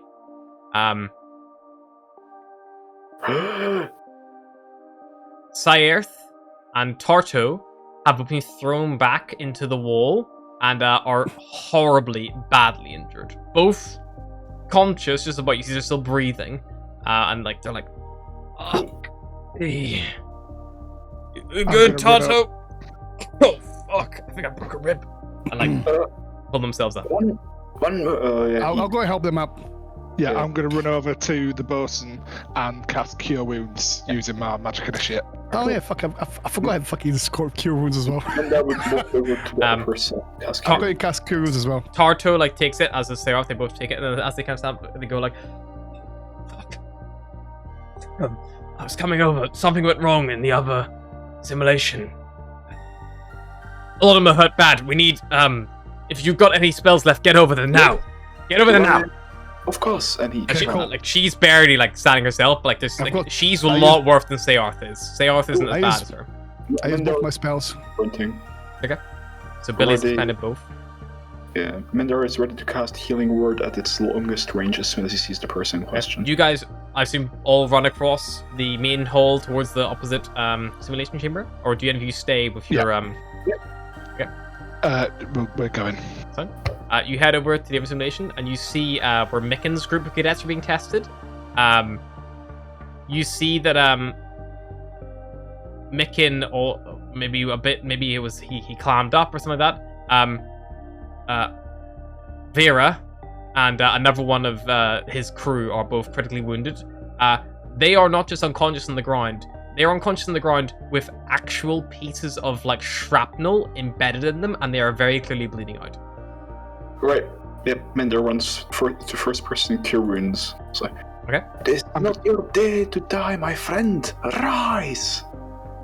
I'm going to be doing medicine checks to try and stabilize people. And he has Oh, I'll do missing checks as well. Okay. So one of them is good.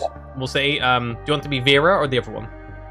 he'll go for Vera, and he has one more slot left. So Vera is definitely good, and then you guys make medicine checks for the other two, because this is pretty close to the end. 11. 11's not enough, because the Oh. damage is already sustained, but 23 is good. AC is 13.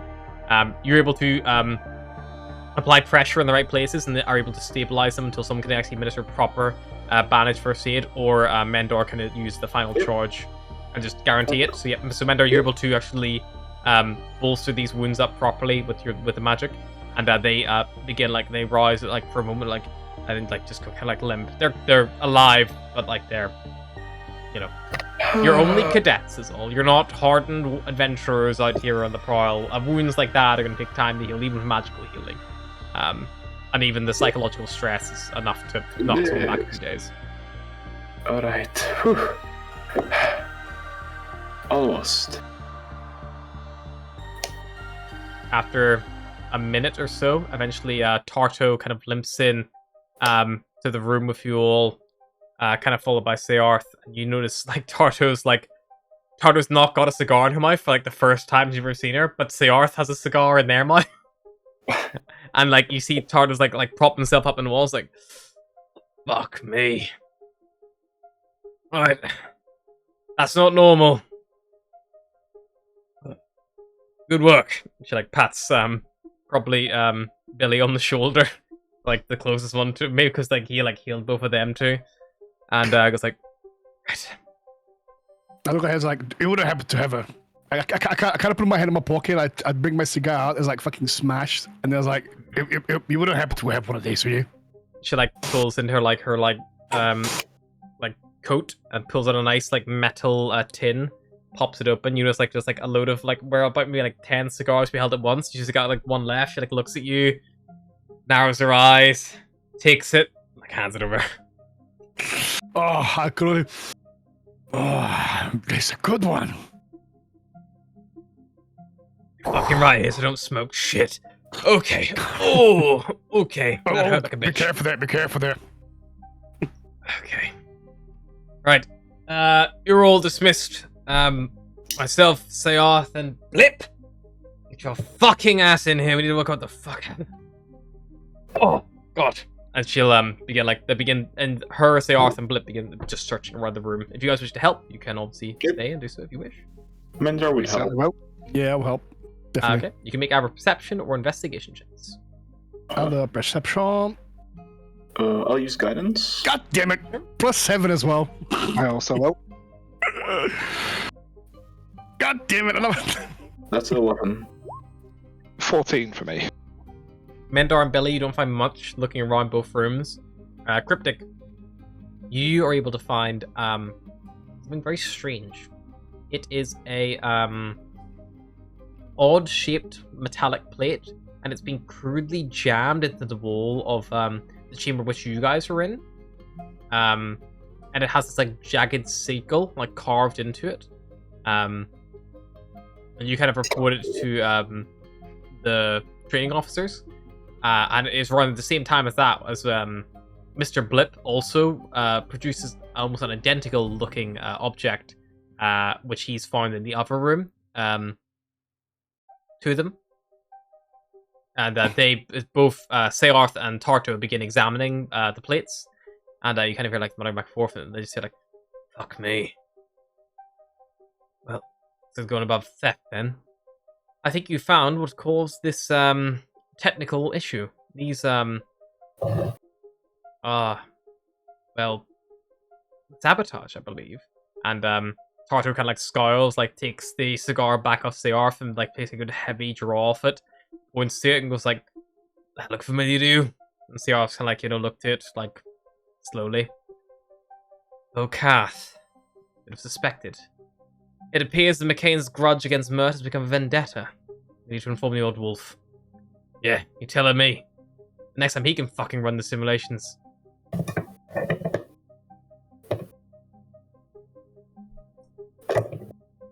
And they kind of both look at you. They all look at you and just kind of go like, thanks for your help. Take the rest of the day off. Oh, and hang on. Where's my marking sheet? And Billy be like, hang on a minute. So you're telling us we could have died in there for real? This wasn't just. Well, it was a simulation, but it wasn't really a simulation. Someone sabotaged it, made it a bit too realistic. Unfortunately, the explosion wasn't planned. That final one. what happened with the other Spelljammer. Lucky you stepped in when you did, otherwise those cadets could actually have died for real. Is that elf that had a little bit of a beef still around? Or is she gone already to get cured? She's probably like just on the floor, like at the minute, kind of being like tended to roughly of her wounds and stuff. Is she conscious now? Semi-conscious, not 100% there. I'm gonna go over there. I'm like, well, I think it's time for us just to, whatever's going on between me and you before. I think it's time for us to stop. He kind of looks at you. I kind of extend my hand. I extend my big hand to her. So should I call it friends? And I extend my big hand to her. Make me a position check with advantage. God damn it! 3 a fucking 1. 2 11. Oh God damn it! She like kind of chuckles. Picture your hand gently in her like she's not got any strength in her grip. It's like. Grab my finger. Sure.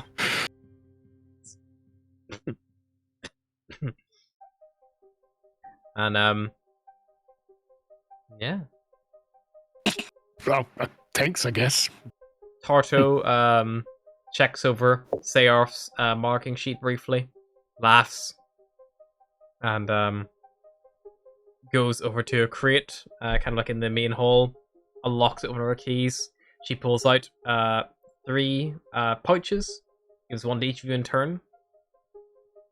For winning the friendly competition. Very well done. And helping to save your allies, although it put your win at jeopardy. It's the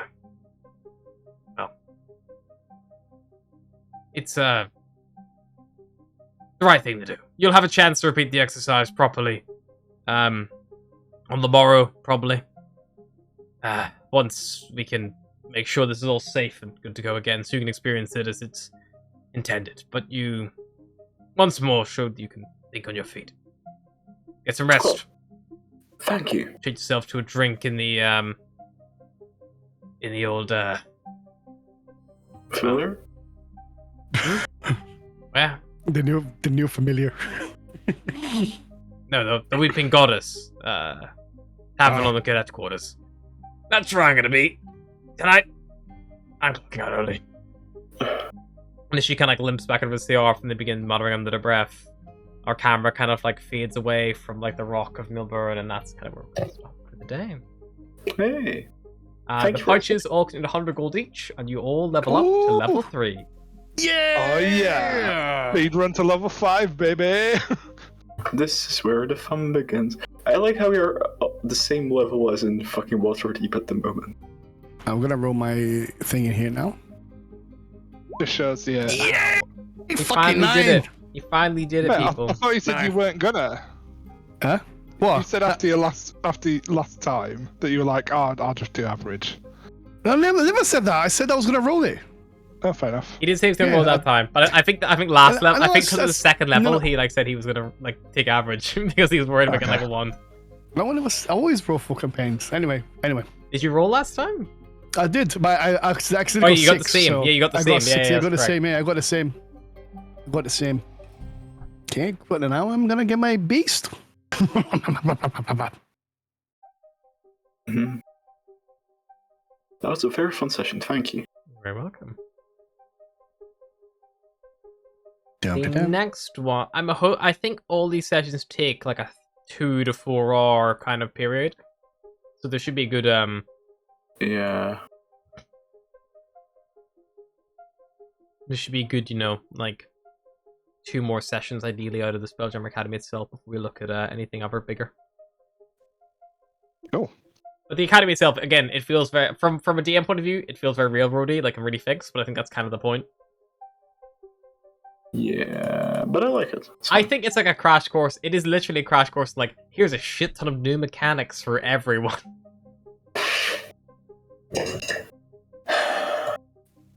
Like, here's the mechanics. Go make a campaign. Here's some... It's like a tutorial. It literally is.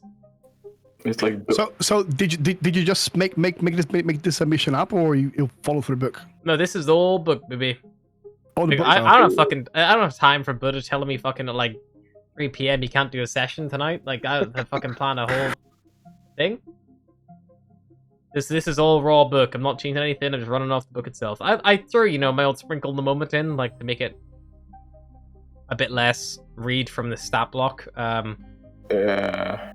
But in the grand scheme of things, it's all book, baby. But yeah, it was fun. Alrighty, I think that is a good place to stop for tonight. Thank you very much for dropping by, and we'll see you guys next week. Bye. Maybe. Who the fuck knows these days? Like legitimately, what the fuck?